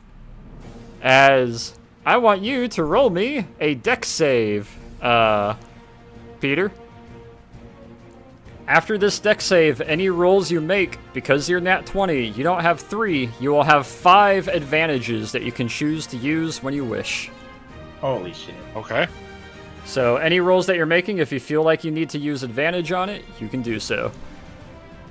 As taking off out the gate, you manage to lock into it, brace your legs as the gate opens up, and allow me to select the tokens that do manage to go. Vamos! As very rapidly, Silverboat and Hans smack the side of their heads against each other. Hans completely eating shit and the jockey flying 10 feet forward into the mud, and Silverboat starting to try to stomp on said jockey while Silverboat's jockey attempts to hold them back. As the two of them... 12 million cents incident! As the two of them will be stuck in the lock of it. Alright, first bracket. Peter. Acrobatics. Well, Ooh. that's going to be my first Let me advantage. Roll for the others. Boop, boop, boop. Alright. Yeah. It's going to be It's very... meant for Peter to be on the horse, but god damn it if Torn was on the horse. There, I burned an advantage on that one. Ooh, okay. That will make a good difference. Thorn, what was that perception? That was a 12. Well, Something about that centaur looks awful familiar. Like, really familiar. But you can't quite peg what. As you hear over the announcement, Catherine Sinai is pushing the lead with Meredith Mare arguably trying to fight for the same position. Cossack following just behind, tied for second, with Divine Water following just behind that. Argosis following in the back, taking a more leisurely stroll. I need athletics from you, Peter.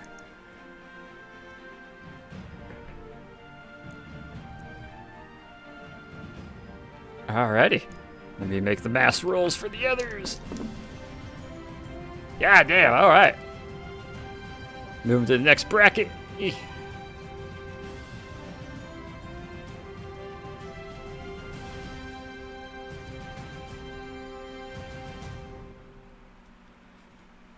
From this point, Peter, what is going to be your next maneuver for the next bracket of racetrack? Are you wanting to stick on the outside? Are you wanting to try to evade inwards? What's your general movement that you're wanting to take for the next movement section? Try and get to the inside, but not like aggressively. Alright. If someone moves to block me, just try and keep pace. But ideally be on the inside. Gotcha. Roll me athletics.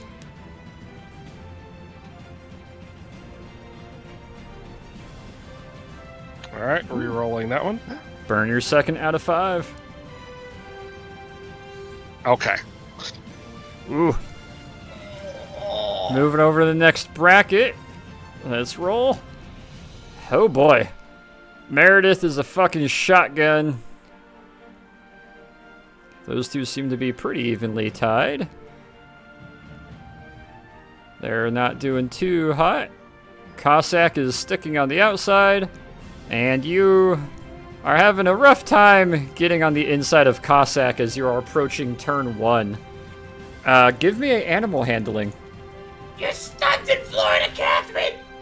I found him!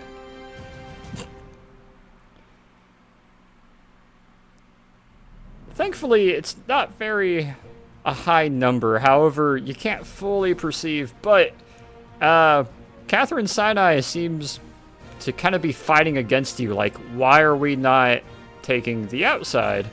At least that's the direction she seems to be trying to take. As we hit the next bracket, give me another athletics. Come on, girl. We just got to stay here. Keep this spot. Yeah, if Cossack is gonna keep blocking me, I see no reason to push into him. Alright. Hold third with Cossack, try not to break in. Alright. Let's do some rolls. Meow. Gucci. Very Gucci. Meredith taking the tightest inside turn. Drifting. Gosis, not doing too hot as he's taking the inside and kind of being almost pressed against the wall by fucking Divine Water. Dragon Lord, kind of going a little too wide outside. There we go. And you and Cossack are actively fighting as you take the first turn. Roll me another animal handling.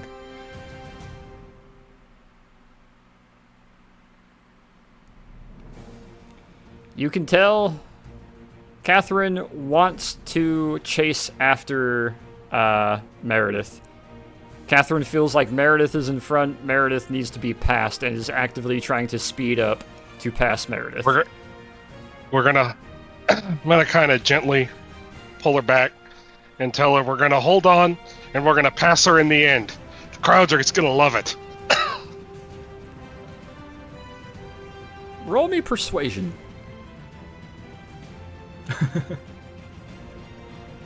Damn. Alrighty. bad. Roll me athletics with free advantage for this one.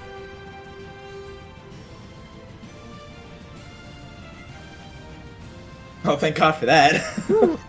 Alright. Let's do the mass rolls. Alright. Meredith is rolling amazingly as Cossack slowly starts to press towards the wall. You are hanging back just a little bit, but keeping that third place position.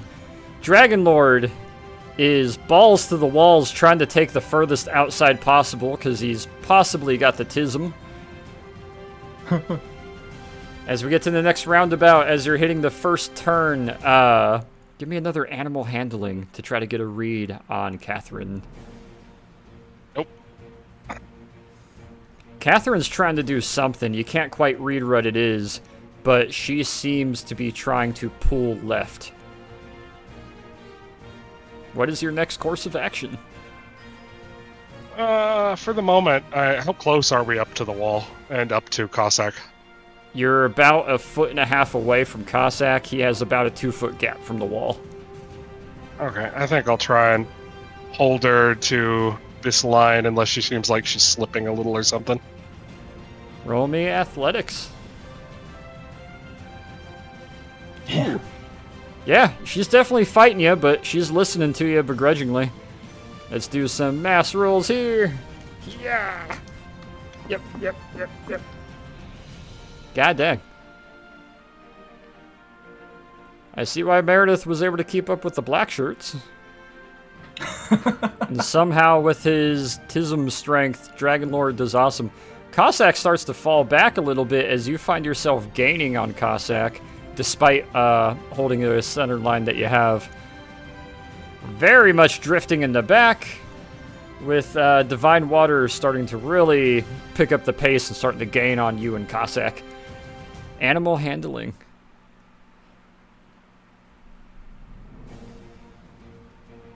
Oh, fuck. Catherine is almost stunting herself with her front feet. She is trying to break. She seems to want to fight with Divine Water catching up behind you. She has now somehow turned her attention to, I want to stop that bitch. The centaur ain't passing me. Come on, we just gotta stay in front of her. Just gotta keep where we are. Persuade- When we get to that final turn, we'll let it all go. Persuasion, but at disadvantage.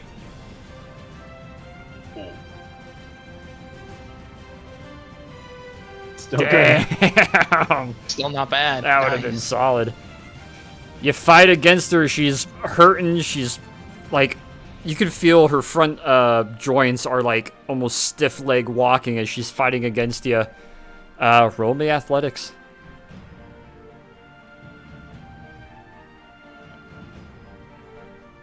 Yeah, you're gonna fight with her some, but she's gonna begrudgingly listen to you. Woo! Meredith, you fucking bad lad, you fucking tucking tight to the second turn and are just blitzing ahead. Dragonlord is apparently just grinding against the outside.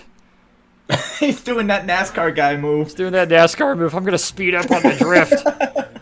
You are there. Cossack is falling behind. Argosis and his pretentious ass is starting to decide, I'm not in first the whole way, so fuck it. And Divine Water is actually starting to gain on you. As you round the next turn, I need you to roll me a perception roll, Peter.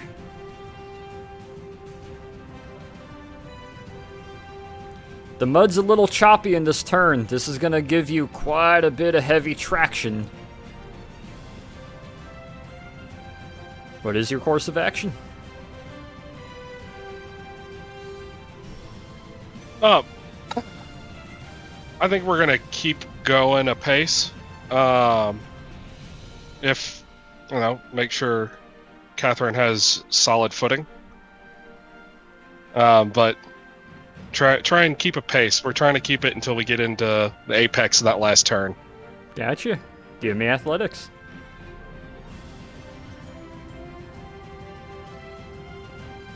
Ooh, she's fighting you a little bit. Let's get these rolls. Bap, bap, bap, bap, bap, bap, boop, da, bap. Ooh, ooh, oh boy. Alright, Meredith is slowing down in the straightaway. She seems to be a turn fighter. You know, Dragon Lord, you're very reminiscent of my horse with these rolls, and I'm glad that I named you Dragon Lord. Rolling a nat 1. Oh. Dragon Lord's over the fence Oh. and bolting southbound towards the other bleachers with a few people in it. You fight, but you kind of dig a little deep, and you're kind of tilting a little bit hard left as the hooves are starting to kind of suction cup in sideways a little as you take that turn a little rough. However, Divine Water blows fucking right past you and is gunning for Meredith. Cossack is tailing behind, and Argosis seems to have just taken a more leisurely approach. It's all right. She'll tie her on the corner, and that's when we get her. Roll me perception, Peter.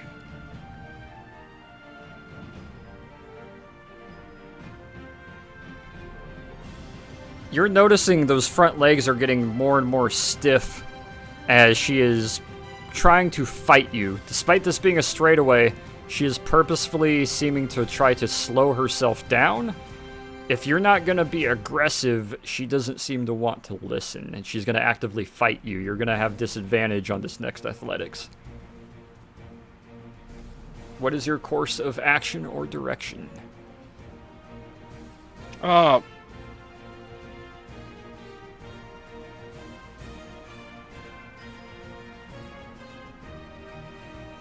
If she's actively fighting me a little bit, how tired is she, from what I can tell? Not tired at all. In that case, I'll let her go some. Keep her from going full speed, but assuming the track isn't in really bad shape right here, let her have her head a little bit. Alright. Let me make some rolls. Give me that athletics.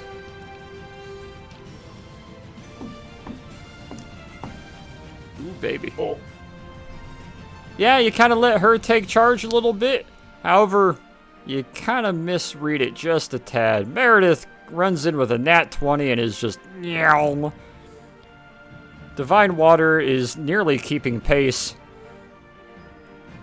Yeah, Catherine is like, no, fuck you. If we're not running full speed, I'm purposefully stunting my legs and being disobedient and slowly drifting towards the inside, which is allowing Cossack and Argosis to catch up.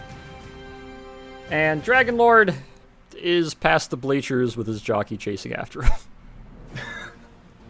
Chasing after him or still on him, heading on for dear life? Chasing after him, yelling, God damn, Dragon Lord!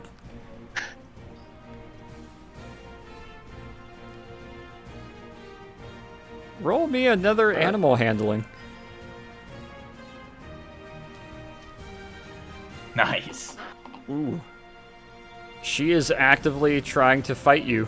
She doesn't seem to agree with waiting out till the last stint. She wants to go now, but also seems hell-bent on waiting. She seems to be like trying to choke up and wait, like now that Cossack is catching back up, like she's punishing you or something.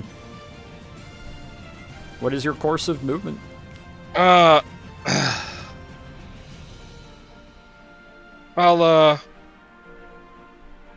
give her a light touch of spurs. Remember, my spurs aren't spikes. Yep. They're just nubs. You gonna spur a little squeeze bit? in and press her forward, and shout at her to give it a go. Giddy up. Giddy up, as you Americans say. Give me... what would be the closest to motivation? Charisma. Give me a charisma check.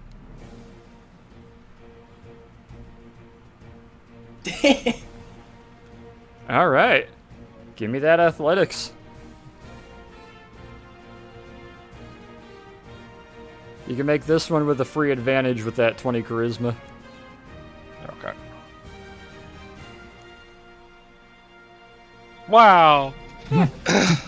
She hears you, and she likes the idea, but she is really, really stunting herself as Cossack blows past you on the inside. Argosis is starting to catch up.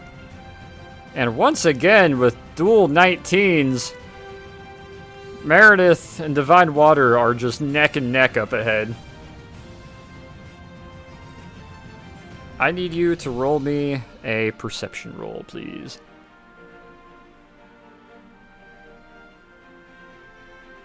As you kind of look at the other racers, Cossack and Argosis are starting to speed up.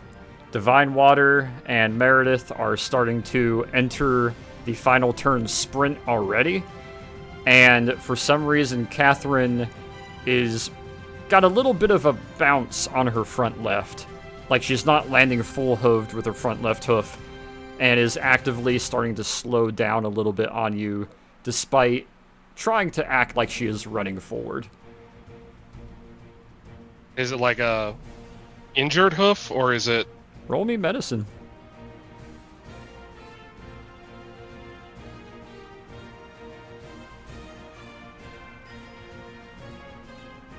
You try to peek down as you're looking over, and you can see where there is what looks like a bit of a split along the left side of the front left hoof starting to form, and it is starting to bleed a fair bit into the soppy mud. As roll me athletics as you guys hit the next spurt. If only we had a healer. Wait. Well, he said it's frowned upon, but it's not cheating. And I'm not going to let this horse ride herself into actual physical pain. So I'll hit it with a nice little healing word as we keep going. Alrighty. How much points of healing word do you give? Or actually, do I have... I can't cast Mending, can I? No, not on biological.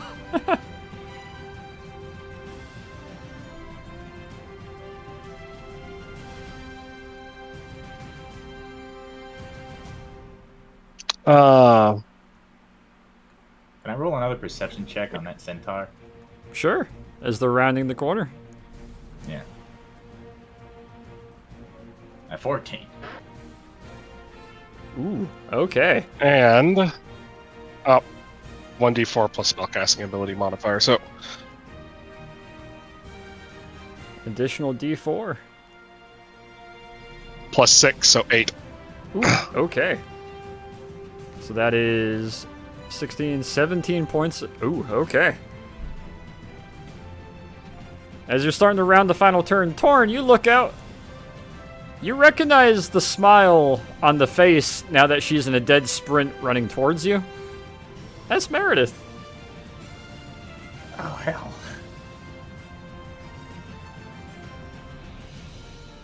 As you heal her and you are starting to round about, you see the other two up ahead are bolting. The announcer is already losing their mind, still trying to get over the fact that Silverboat has now been pulled away, but also Meredith Mare is taking lead. Divine Water is right behind, but the other three seem to be lagging. However, yeah. as you hit her with a healing word, her head's kind of bobbing up and down. Give me a perception roll.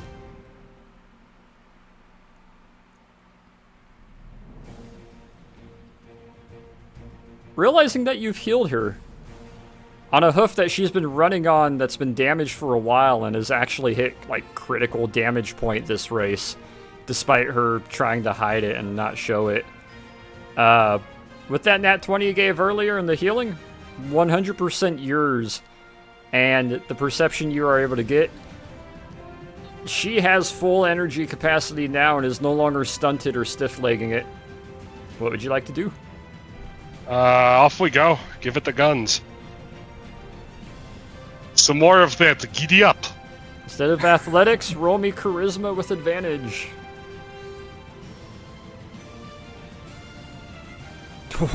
Okay. All right. Nice. All right, let's switch this over here then. Let's do the rolls for the others. Ooh. Meredith still holding a tight inner turn lead. Divine Water trying to keep up, but her slightly heavier build not quite able to do it. 20 athletics, you start to hit the third turn, cutting towards the inside. She is starting to build a bit of a gait and gallop. Cossack trying to keep up. Argosis fucking broken out. He's not. He's starting to putter out. Roll me your next athletics. And are you trying to push her any harder? Aren't you, Meredith?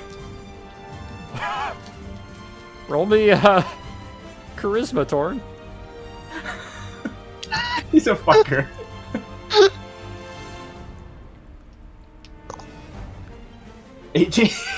All right. Oh, where'd that dice go? Oh no, I lost it. Oh, it fell in my pants. There it is. There. You Well, let's You take fucking- a first. He's just excited to see her. Meredith on the turn blinks, looks over, goes completely wide, doesn't realize she's going straight towards you, Oh, allowing Divine Water to take the inside with that nat 20 and surge ahead. However, Catherine Sinai is mad dog charging forward. Cossack has earned some sort of inspired fate. Who's this Cossack pretending to be a Cossack? Fuck you. Argosis, he's gone. He's in the dust. Roll me charisma, Peter.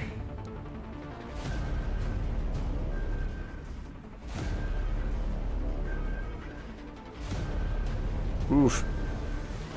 She Giddy ups have seems... changed to Russian. The Giddy-ups have changed to Russian. She seems angry. She seems ready to fight. She wants to fight someone, and she is no longer hindered. Are you gonna let her fight, or try to control her? I'm gonna push her. I'm gonna tell her, come on, finish line, let's go. Roll me. You can do it. You can overtake her. Roll me intimidation. I wouldn't call that intimidation. It's not what I'm going for. You'll see why. I'm fine, intimidation. Oh. You know what? I'm gonna burn an advantage on that. All right. Nope. No What the fucking fuck? way. Oh my god. You're yelling at me in Russian. Nah, fuck you. I need a dex save, Peter.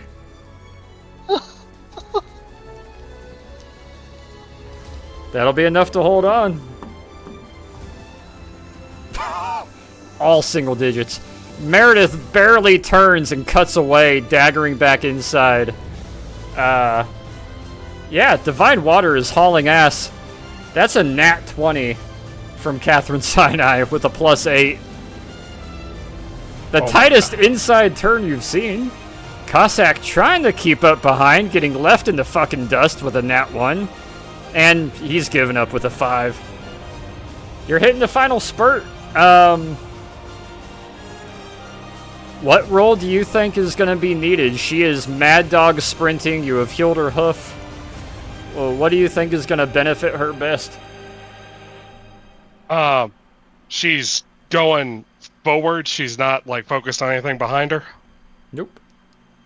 I'm gonna let her have her head and try and focus on switching back to English and just tell her to go. Go! Roll me You can do it! charisma with advantage.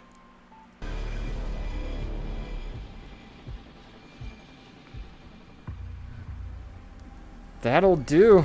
It'll add to her roll. Let's see what Divine Water does. Let's see if Meredith can pull this out. Torin, you might owe Meredith an apology. Meredith is overcorrecting and cutting inside, nearly clipping the back of you. As you are going head to head, you bolt right past, barely keeping up with Divine Water. Cossack is on an almost collision course. He's given up. How are you pushing her for the last stint as both of you are barely within a 1/8 of each other? Just keeping up the encouraging words. Fast as you can! Run through the finish line! Roll me Tell her to stick her tongue out. charisma. Roll me Have the charisma with tongue over advantage. the finish line. I was gonna burn advantage on it anyway. Double advantage then.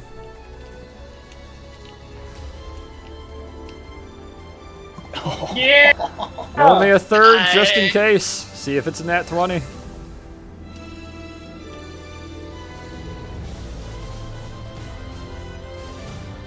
That 21 will do, though. That will add to her roll. Let's see what Divine does. Okay, thank you, storytelling dice.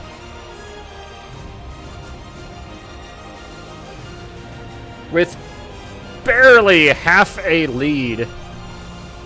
In first place, you have Catherine blasting through. Just behind in second place by half, you have Divine Water. In third, by about 2 leads behind Divine Water, you have Meredith.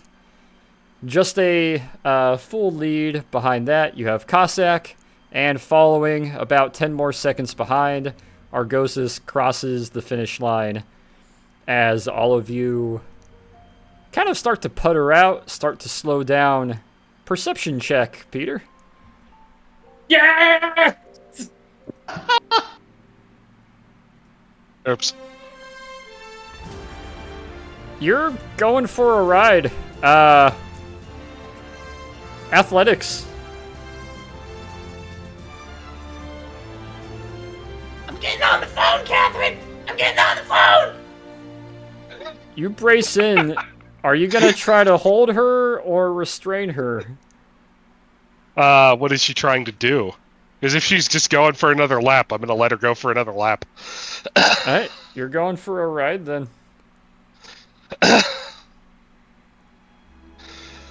I'm gonna give her some pats on her neck and I'm gonna let her go. All the others are starting to putter out and slow down, come to their slow trotting and circle about.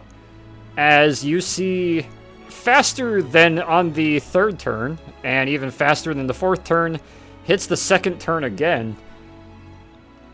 Cutting around, full dig into the mud, full sprinting. Peter, I need an animal handling check.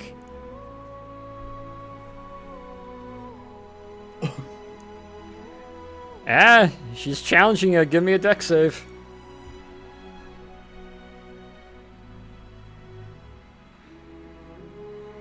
You're gonna be fighting her as she hits the third turn. Is really bolting, really cutting around. Roll me another animal handling.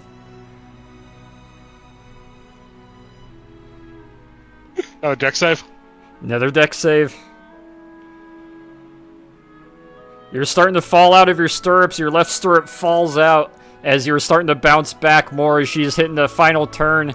Dead sprinting, snot and almost dry blood starting to pop out of the nose. She is hauling ass. Give me one more animal handling. She's seeing if you can keep on. Easy, girl. Do have one more advantage if you want to burn it. I'll burn it. It's not gonna help, but I'll burn it. Roll me a dex save with advantage.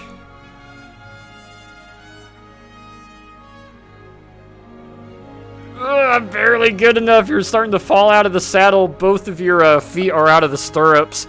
You're practically bareback on the lower back as she is dead sprinting around.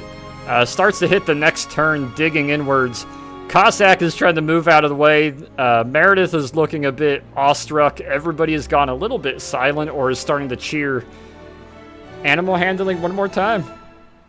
as we go around the corner. Hi, Meredith! Hey, relax. 2 laughs doesn't mean 2 studs. Oh, sorry, still had advantage on. Yeah, you can roll this one with advantage.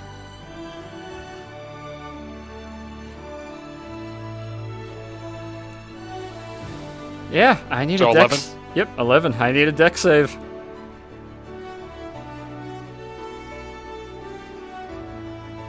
You're starting to slide off, and you are basically just holding reins as her head is pulled back, and you're starting to fall back towards the haunches and the hips, and you're having to kind of lock your back of your thighs against her kind of inner calves a bit as it's starting to get pretty well shook off. She is borderline running herself to death. She is about to fatigue, and she might crumple as she's hitting the next turn. Let's see if she can keep up the turn. God dang. Okay, yeah. She's keeping up the turn. Are you gonna try to keep with it? Oh, it's humanoids.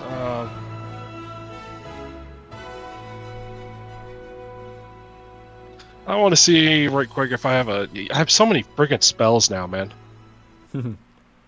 Tell me about it. I cast slow the fuck down.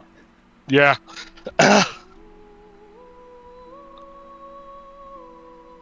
You know what? Let's stick with Cossack knowledge.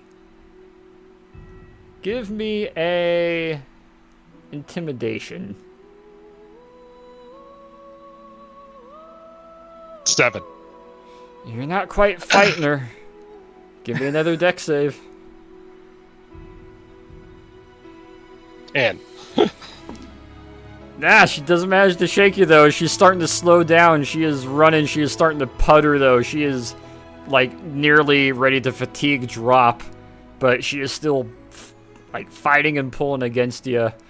Give me a perception.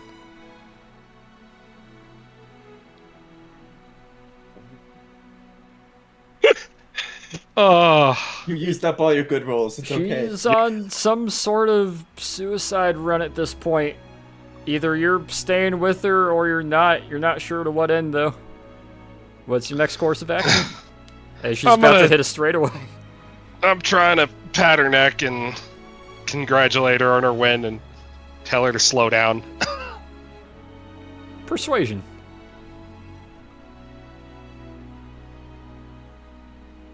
Alright, let's There we see. go. Unable to shake you off, and also rolling a nat 1. Fatigue is fully kicking in. She starts to slow down, and it starts to turn to a gait, and then a very begrudging, heavy-hoofed kind of stomp into the mud as she starts to slow down, but is still trying to pull her head forward, still trying to speed up. Give me insight.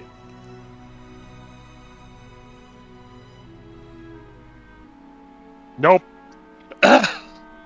You can't quite tell what end she's trying to reach, but she's still trying to press herself forward. Now at just sort of a walk, very heavy walk. Her head's starting to hang down as you're able to scoot forward a little bit more. Get your feet back into the seat. stirrups. Yeah. I'll walk her around to the finish line one more time.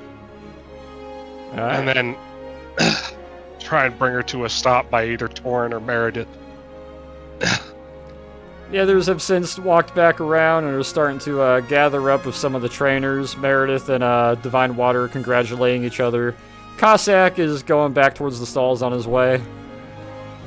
As you kind of alternate between a walk and a bit of a jog, she is absolutely tanked. A bit of a canter. Starts to putter a little bit. And comes to a nice stop right before the finish line. Kind of starts to lower her head, raises it up, and looks back towards you. Roll me insight.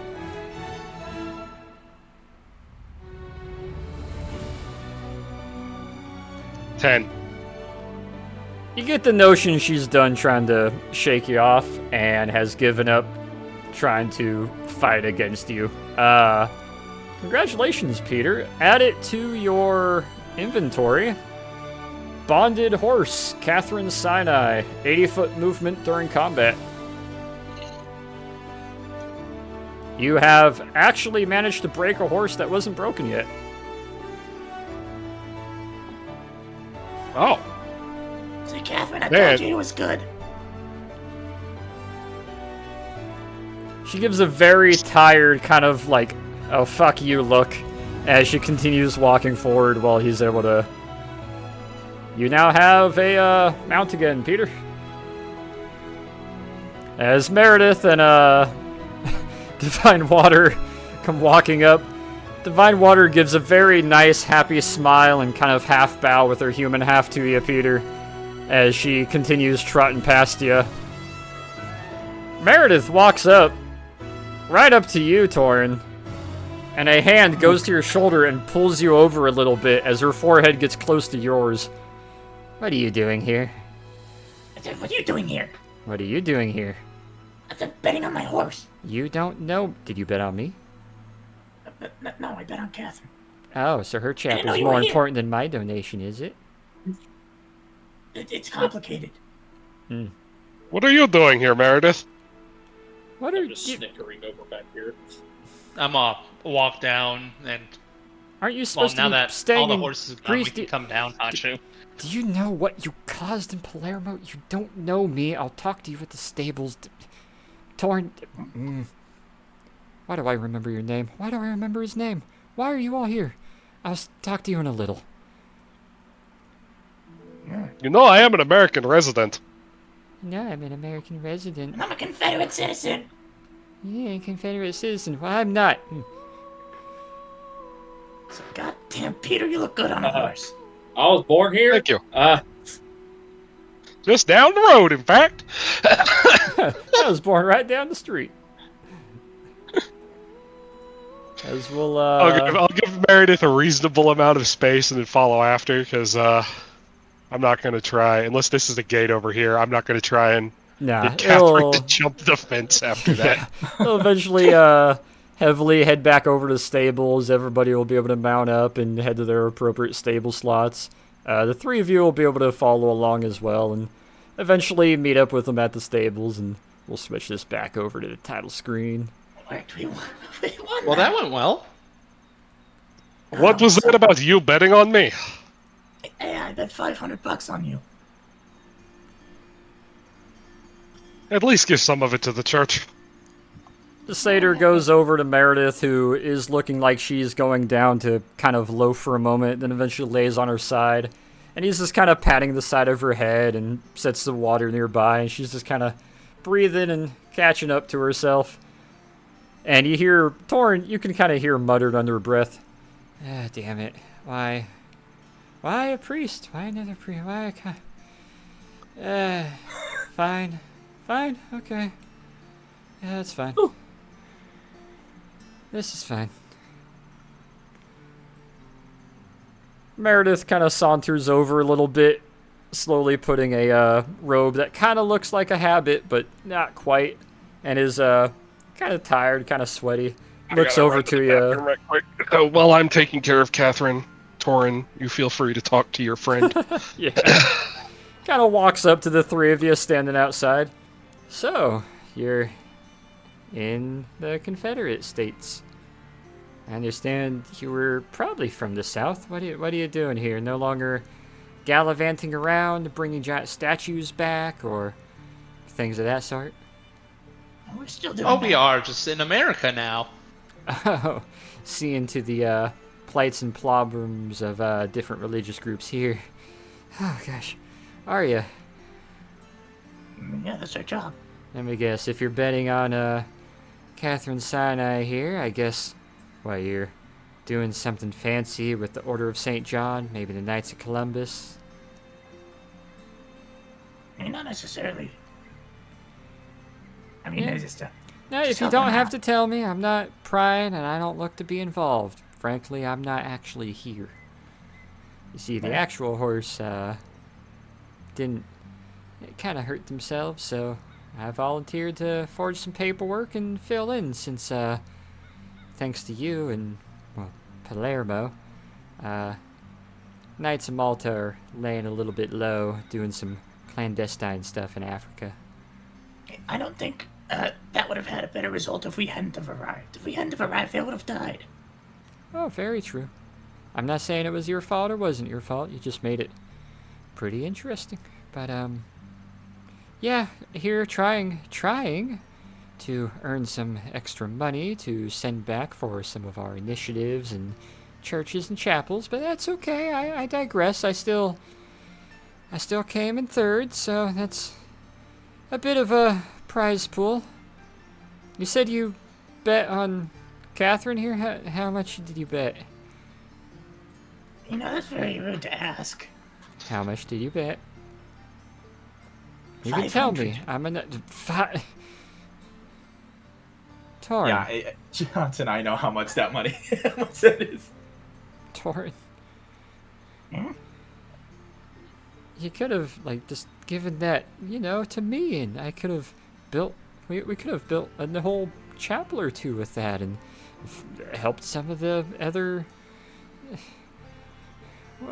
what, I have my own assets to be concerned about. you just made the Knights of Columbus very, very happy, I hope you know. Especially with Silverboat not even racing. I can only what imagine. happened there? Well, I'm worried to go over and actually look. Well, I'm gonna go see to what I need to, collect what my winnings are, meet with some of the other fathers, and we're gonna be on our way. But I am in the area for a while. Outside of this race, I'm kind of just gonna be around and about. So if you're up to something and maybe don't mind a extra set of healing hands or something, if you need me, you can find me. Of course, and I would extend the same olive branch to you. I'm not always on site, but if you wish to be in contact with me, contact the Levencroft Museum in Boston. Oh, I'm aware. We did a little bit of our own looking into the few of you that we could. Of course you did. Oh, and the Knights of Malta, why wouldn't we? And she kind of turns, gives a nod to the three of you, gives a kind of appreciative half bow to you, Peter, and we'll turn about and starts walking on her way. Hachu, you're the How's that tallest. Give me a perception roll. Well, that was nice seeing her again. Yes. Damn. Hachu, with your periscope eyes, you know what? This song is fitting for the kind of energy that's going on. There is tickets being thrown, people stomping away, cars driving in a huff, a couple small fist fights and tussles going on, as you see the large board that is being populated and written on the outside to let everybody know what some of the splits and winnings are. There was only 3 bettors, 3 people who bet on Catherine Sinai. And with the amount of money you put towards Silverboat, Torin, Yeah, I know. when you do go to collect, if my money is not incorrect, and if I didn't do my math with the preset numbers and the other number here, Torin, I'm about to do some. I'll have to do some calculating math here in a second on mine. no, you won't have to calculate anything, as they're writing what the winning shares are for everybody, or the lost numbers that they are losing or just not getting back. Oh, Torin made some enemies. You see at the top written Catherine Sinai, 23,577. Good God! I just did the inflation calculation on that. Oh my God! Oh, You want to know how much money that is in current? Oh, In please current tell dollars. me. That is $500,000. Yeah, I know. you That's just set a half- record, Torin. That's a record horse winnings right there. Oh man. They made a Back to the Future episode about that. The episode that's. Movie. I know what you mean. So since only one of you Oh, gambled, shit. and that was Catherine, Torn, when you should go to collect, add 23,577 to your coin purse. Well, Jesus we could bankroll a country with that money in this era. Fuck. Oh, you would expand the museum? You got the financing for it. Yeah, that was the goal. I'd feel a little guilty if I didn't perhaps compensate Torn, Meredith for the fact that I perhaps sabotaged her race a bit. roll me perception, Torn, as you see what Hachu is looking at. Should give some to the church and You have no idea why Hachu's, like, gagging for a moment, just what the fuck? But you imagine you won a lot.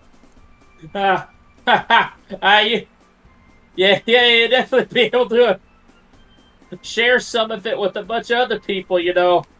well, I mean, I know the way odds work in general. The lower the odds, the more risky the bet, and so the greater the So- return. It's a fair amount. So, probably. how much do you think you won? I just want to know.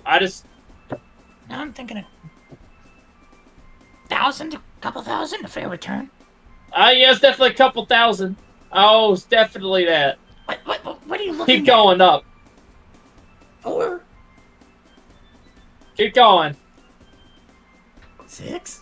Nikos, you connect eyes with the number as Torn is guessing. I'm gonna motion my thumb upwards quite rapidly. Peter, you I don't peek know a out lot and you of, see them talking.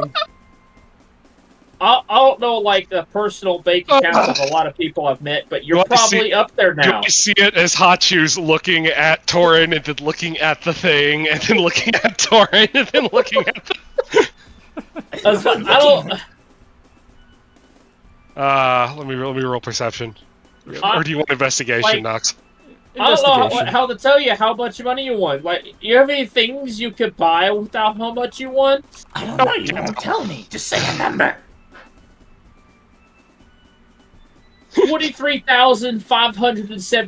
$23,577.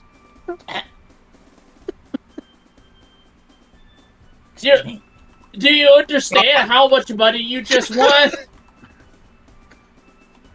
Well, now I do. Yeah, You made Yes. quite the killing. I don't know what to say about this. How much did you bet? I bet $500. And the odds were very much against you No. and Catherine because of the.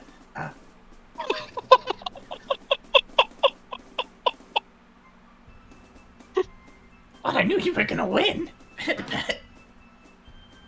You know, man, maybe. You know what? You know what? Take your winnings and buy Catherine a whole bucket of carrots. Catherine's head raises up at that. Yeah, I owe her one of my studs too. What? So I promised her that What? if she won, I'd get her a stud. That was what she wanted. Where you gonna get that from? Tired Well, first, but let's get her That's some happy. what she wanted. A tired but happy and content neigh from the stall. I talked to her. You was, like, whinnying at her? And you were able to tell that Yeah. she wanted a stud from that? Yeah, she literally said, I want a good stud. Like in those She also eyes. tried to kick you, so are you sure? Yes, I'm sure. How do you think I knew she wanted carrots? Can I roll, insight, on Catherine? Roll me insight.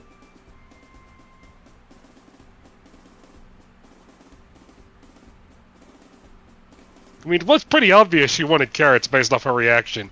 She did also try to kick you. Well, yeah, that's because I told her she lost the last couple of races. She didn't like that.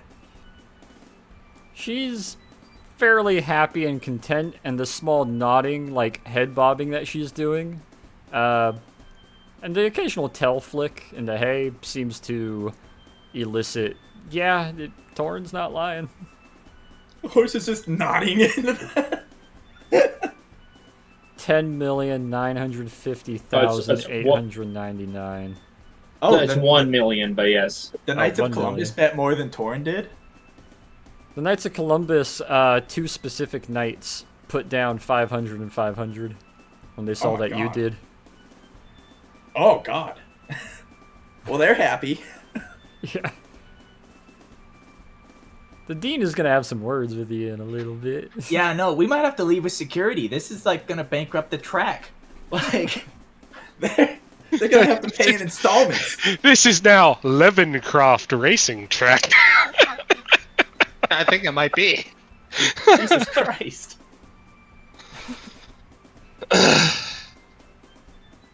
Yeah, as you guys are kind of talking this over, we'll transition to a little bit of a pleasant time skip.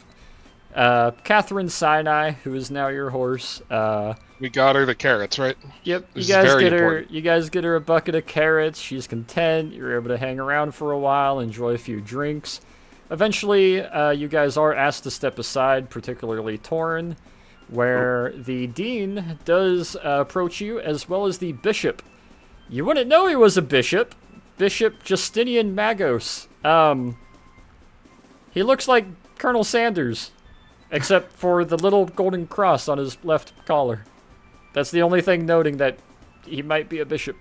He comes walking up to you with the Dean, and there is just the biggest, happiest smile on the bishop's face as he walks forward, gives a half bow, picks you up, Torn, in a hug, and then without a word, hugs you, Peter, and then shakes your hand, Nikos, and gives a big double handshake to you, Hachu. Thank you. Just, we were hoping 600, and with some of the other donations, we would be able to build the chapel up in the County Confederate. We could build 100 chapels. Wilkinson, we could build 100 chapels, or one massive chapel. Oh my gosh. I think that at that point you would call it a cathedral. We could build a cathedral. No. We're not building cathedrals. No, that's too much. We don't need cathedrals. We're the Knights of St. John. Isn't that right, Dean? Yep. Yeah. Yes, Bishop. Yeah. Yes. Just don't spend it all in one place. We're spending it all. I'm gonna hire an accountant, and we're gonna invest on Good. orphanages and donation centers. We're gonna build soup kitchens. We're building soup kitchens. Father, Also- Hey. Troikov? Is it Troikov? Troikov Soup Troikov. Kitchen. Dean, I mean, we're please, naming it the do that. Troikov Soup Kitchens. You are also going to want to invest in a source that will give you some returns. You do need working capital. You're right. I'm gonna hire someone that knows how to do that. Someone that will do it on charity or on a 1%, so the maximum amount of money goes where it should be going. As I'm just saying, like the charitable causes are good, but charity too doesn't old for last this. forever. You have to Oh. make money to give money. If the Cardinals hear about this, they're definitely gonna excommunicate us. Oh no. Oh Lord, why? And then Just say you it see was the a Dean donation. kind of put an arm under under him and kind of looks to you all and gives an appreciative nod. Don't worry, we'll get you to the car. We have a couple days to sort this out. We know some accountants, we know some financial people that can help. We'll make sure the investments go where they need to go. Mr. Levencroft, I fear we may have already collected on all that they may have been able to pay out and more, so I apologize, but best of luck on what you figure out with the track. Excuse me? They maybe didn't have too much left to pay out after paying out everybody else that needed to be, including us. Excuse me? Best of luck with that. And he turns What? and walks with the bishop, where you see a quasi-robed security guard slinging a fucking M1 Grand over his shoulder and a briefcase in the other hand, walks over and starts walking with the two of them towards their car as the Knights of Columbus and Dean of the Cathedral of St. John hop in their car and drive off. now possibly able to purchase the state if they want. I don't know, maybe. And after he gets over his panic attack, Bishop Magos will figure out what to do with that. However, you do have your ticket, Torn, that you need to turn in to get your payout. Well, Peter, on the bright side, I think that we're certainly going to be able to requisition their help in the future. They better. Hopefully they don't take up horse racing ever again. They're not very good at it. You know, they weren't. They had a good horse, They- and they just didn't know what to do with it. They never broke her. Or, excuse me. She was never trained to have a rider. Oh. Is that? So she was basically bucking her way through the races. My God. You're right, they aren't very good at this. Well, I'm glad we've retired them from it permanently. So is that your horse now? Have they said anything to me about it? They haven't said anything to you yet. However, Maybe. Soap, I I'm- did send you a DM. I know. They just sent me a message spell saying About? the horse is yours. How do we fit a horse on a plane? Right. We don't. I suppose we could requisition a transport back to Boston. We have grounds. What was that about you having studs? Yes, so I own a horse racing team in Florida, apparently. I missed that in the paperwork. That would probably be a better place for her than downtown Boston. You know what? Yeah, sorry. You're right. So how does bounded horse work? Do I have to have her with me at all times, or can I, like, summon her for gameplay use? So that's the fun part. You might have to do a little bit of reading to find out. Bag of holding. Where? Horse of holding. One sec, let me get my horse. Don't shove the horse in a bag of holding, please. Don't. Next time you're at a church or holy place, you'll be able to find out. Okay. I'm gonna Suppose go, that'll be... turn So in the my- plane. Oh yeah, it is Holy Grail. If you want to put in your annotations, you'll eventually find this out. It kind of works like Summon Steed, the spell. However, you can only do so while on holy ground, or sanctified or sacred ground. Okay. But you can basically do Summon Steed, and she will be brought to you.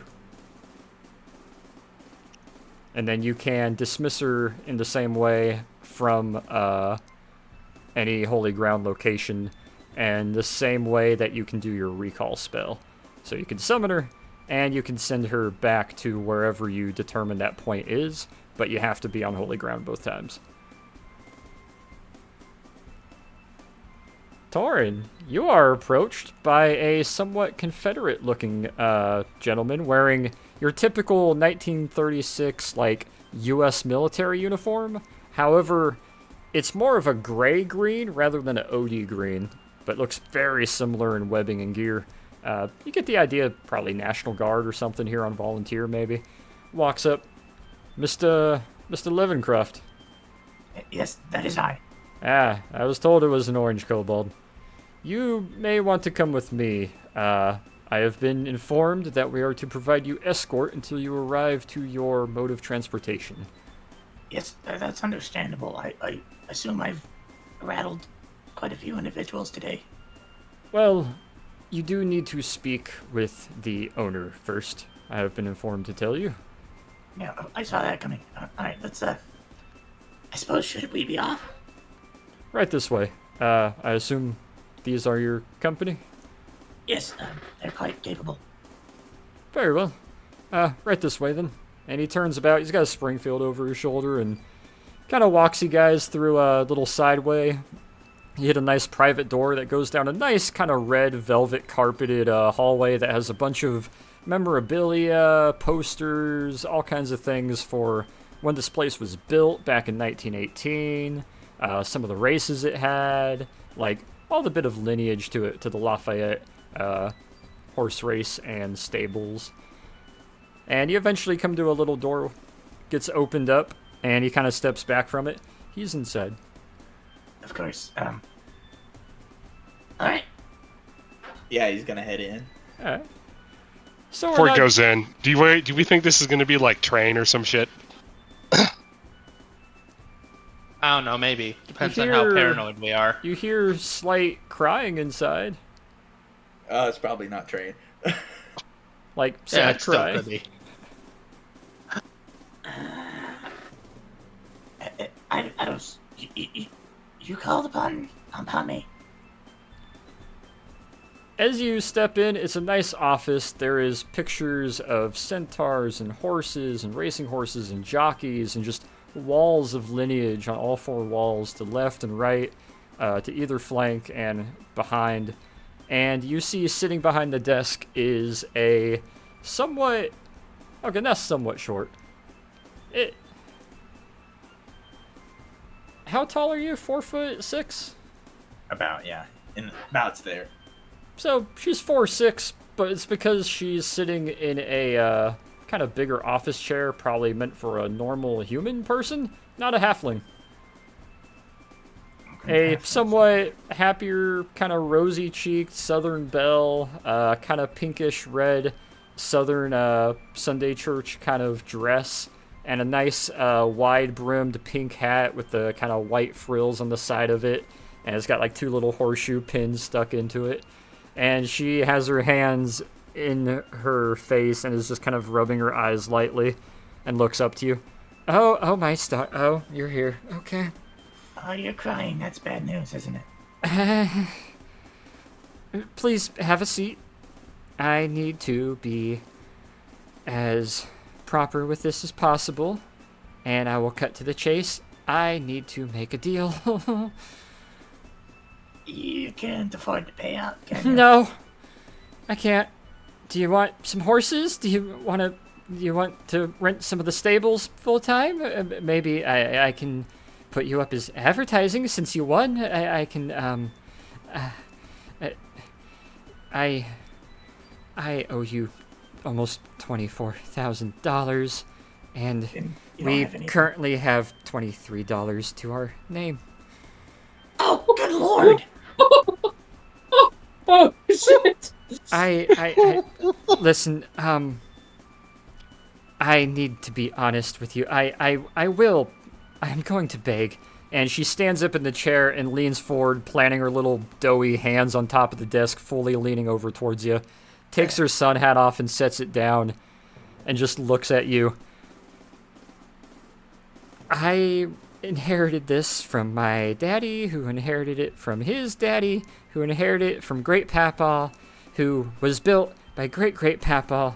We were the first halflings in Lafayette, and we have forged this name as Lafayette Racetrack. We've been here. I can't be the one who lost it. Do you need to marry? Are you looking for a wife? It needs to stay in our name. Okay, let me just... Are you single? I can cook. I can be a wife. I obviously I'm make okay. a lot of income. No, that's okay.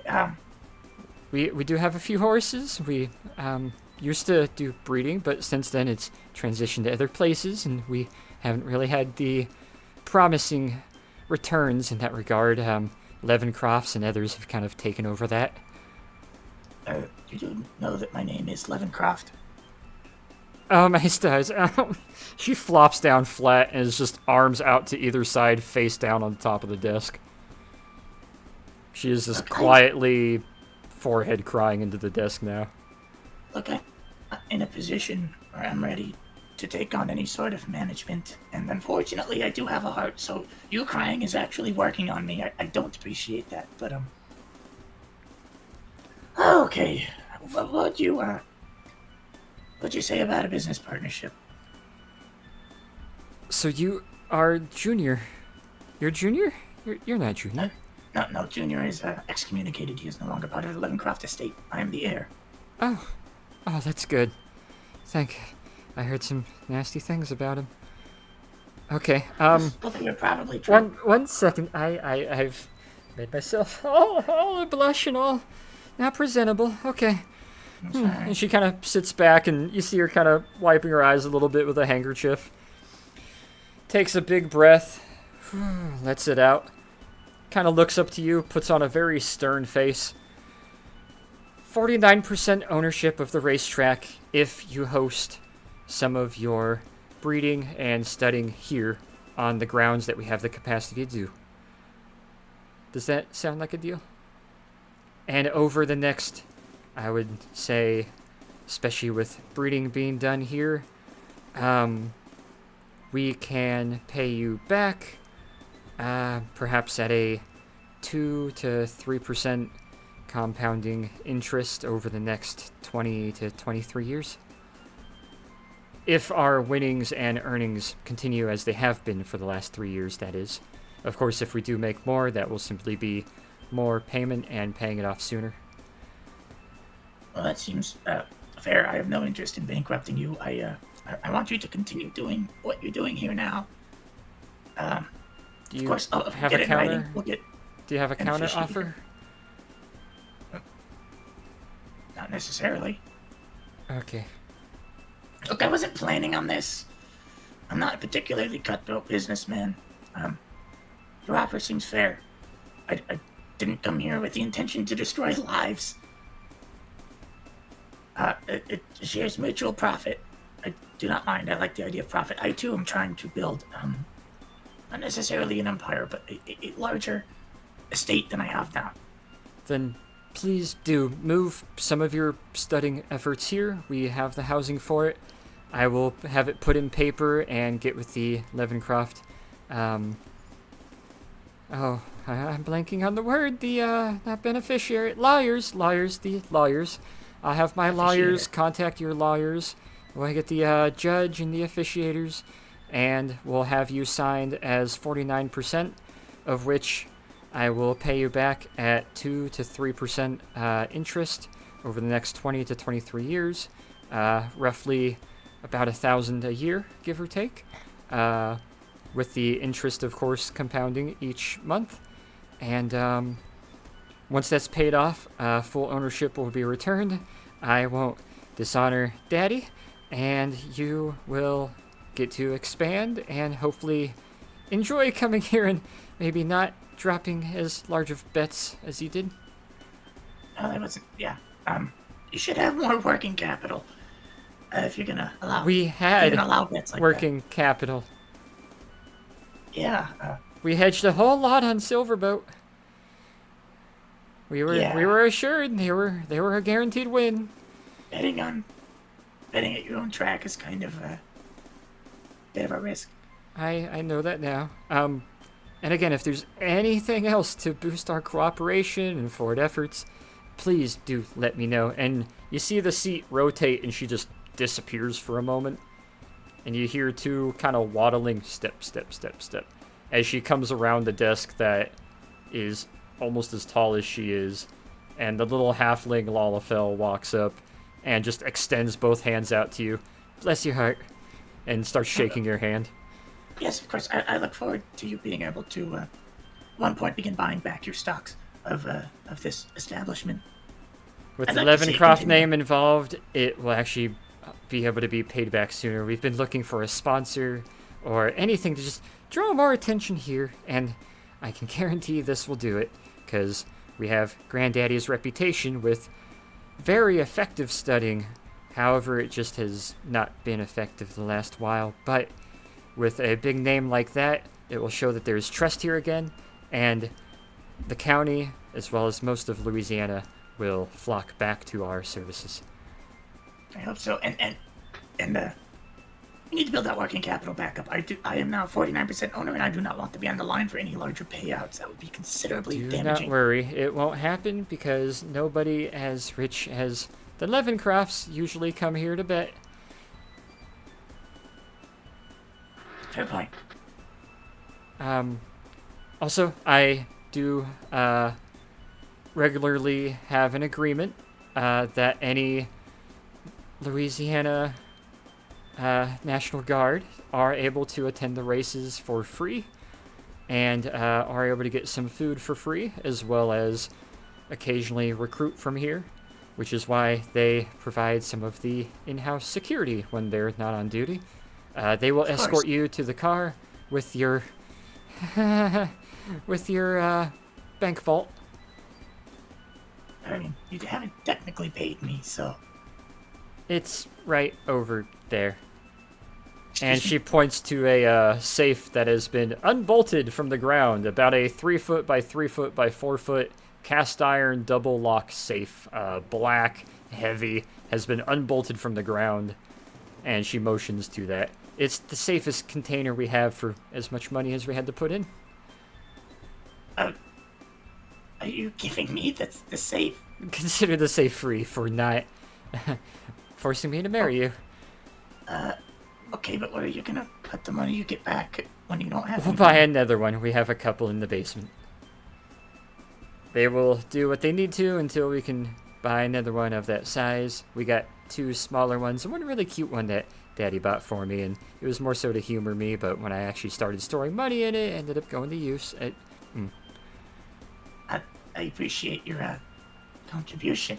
It's rude to decline a gift, I suppose, so I'll take that safe. Can't feel entirely terrible about this, as we did kind of fund almost a country's worth to the Knights of Columbus, and they have been nothing if not charitable and giving, and have one of the most favorable names for most of the belt. So likely helping a lot of people, and hopefully our name might be attached to it. I'm sure that could be arranged. Some good might have, much good might have come from this. Just don't see it as a loss. So I please stop don't. crying. I'm trying not to. Okay. I'm taking the safe. My lawyers will be in contact. And that nice racetrack. You see her kind of extend little, kind of pudgy, doughy hands in a sort of like hug fashion. Awkward hug commenced. Yeah. Nice, wholesome southern hug to you. She'll step back, wipes her eye again, gives a little nod and grabs her hat, and then motions to the guard in the doorway. All of you have been privy to this, as the door was never closed. And the guard walks in, and you realize is a half race of some sort, or maybe has some hidden strength magic. Muscles kind of flex outwards, biceps grow, grabs the safe, hefts it up to his chest, and kind of looks to you as to a where is it going look. No. Oh shit. You know, it needs to go back to Boston. I was somewhat hoping it might go to your car, but if you would like, we can arrange with the nearby bank to have this money sent to the Levencroft Museum in Boston via armored car, if you would... It's not money, it's just a safe.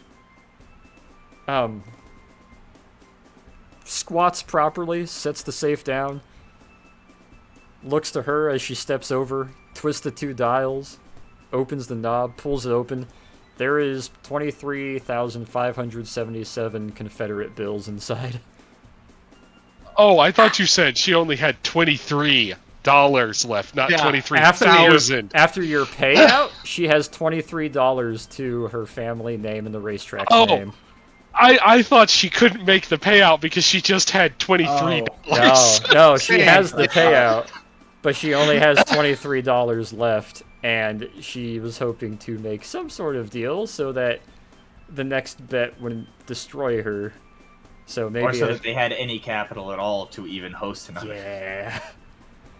There was a fundamental misunderstanding there. I was thinking the same thing. They That both she kind had of look to you at $23 the left. 24 grand sitting in the safe right now.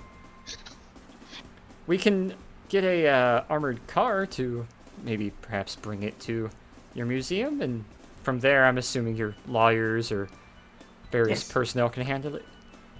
Yes, that would be preferred. I'd rather not it's not gonna fit in the limo. Okay, well, Private? Yes, ma'am. We're way ahead of you. He'll, stand up, close the hatch, pick it up, and start walking out with it, where you guys will see a, Confederate Army sergeant walks over. He explains to him. He gives a little bit of a, wait, what? Gives a nod. Gives a, okay. And you get the notion the sergeant and private are kind of just going to auto-sign themselves to, like, active security duty, active guards pay for the next 3 days, and just volunteer themselves as the armored car escorts and take a trip Hey up boys, to Boston. want to take a trip to Boston? We're getting a Banks armored Fucking car, and yes! we get to escort it to Boston. And he seems happy about that as they walk out with the safe to the sheriff and seem to explain to him as he nods and goes to a little rotary phone. And you get the notion they're starting to organize that, and we'll have... eventually you'll probably get a note from Ambrose, what the fuck?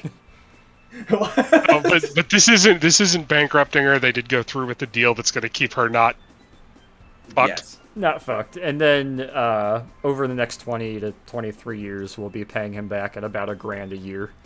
Buying back the company, more or less. Yep. And he only has 49%, so it's not like he can destroy it from under her. Yeah, that's the whole thing. But he will be making deal, benefits off it as well.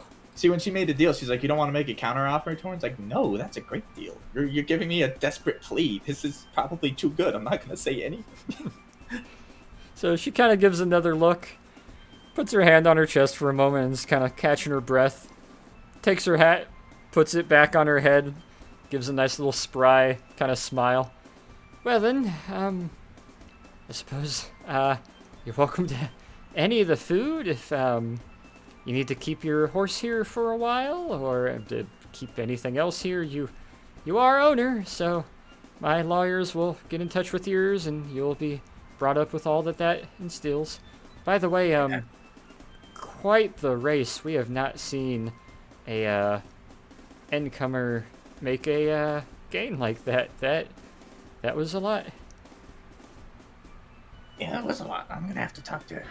Peter, how did you do that? I know he said, yeah, tell her what you want with your horse. I hope I'm not keeping you. If you're looking to get to something, I won't keep you or bother you, but please take your time, enjoy the rest of the evening. And of course, I do live here, so as do the rest of my kinfolk. We actually take care of the grounds and look after everything here, so if you should ever need anything from Lafayette stables and racetrack, just send for us, send a messenger, mail. And I look forward to future correspondence. Of course, we're business partners now, I suppose. She gives a nice little smile and kind of walks back over to the desk, climbing back in the chair, and realizes there are some tears on the desk and starts trying to kind of idly wipe them, a little embarrassed. As, yeah, we can kind of wrap the session there with you guys taking another half hour to hour to kind of traipse around, see the stables, get some more food for all of you. Get Catherine brushed down. Get Catherine Oh, yeah. brushed down and kind Torrance of missed gets, her like, with some 3 of cool those water. hams on a stick. 3 more churros. Oh, 3 more hams on a No. stick. Yeah. Yeah. Now you're able to get 3 proper like ham legs on a stick. Everyone else is able to get what kind of food they want to get from there, and you guys are just able to relax for a while and realize that you're super rich. And I go on a racetrack now. yeah, they might change the title on the racetrack after a week or two. Levencroft and Lafayette. Levencroft Lafayette track. Yeah. Just a sponsor board will do. There's also the potential to start seeing Troikov food kitchens popping up all over the South now, sponsored by the Knights of Columbus. 10% off any Boston Unnatural Sciences Museum tickets if you show your betting stub. Hell yeah. Stuff like that will eventually circulating. But for now, we will wrap today's session up with that, and we will resume with you guys eventually. We'll pick up with you guys arriving late at night, back at Miss. Oh, the name is escaping me for a moment, and I should remember this. Miss Harper's estate and landing strip, where you guys will be able to wake up, get breakfast, treated some southern hospitality via Miss Emmeline, and then we'll be able to probably make your way out to the church again, catch up Alexander to what chaos just transpired, and we'll resume next session with you guys deciding where to go next, which I believe you said is going to be starting to make your way for the Everglades, correct? Yep. Yep. Alrighty. Yep. So, till next session where we meet Miss Emmeline again, have a little recoup, figure out exactly how the dynamics of horse summoning works with the church, and road trip to the Everglades. God save you all. Okay.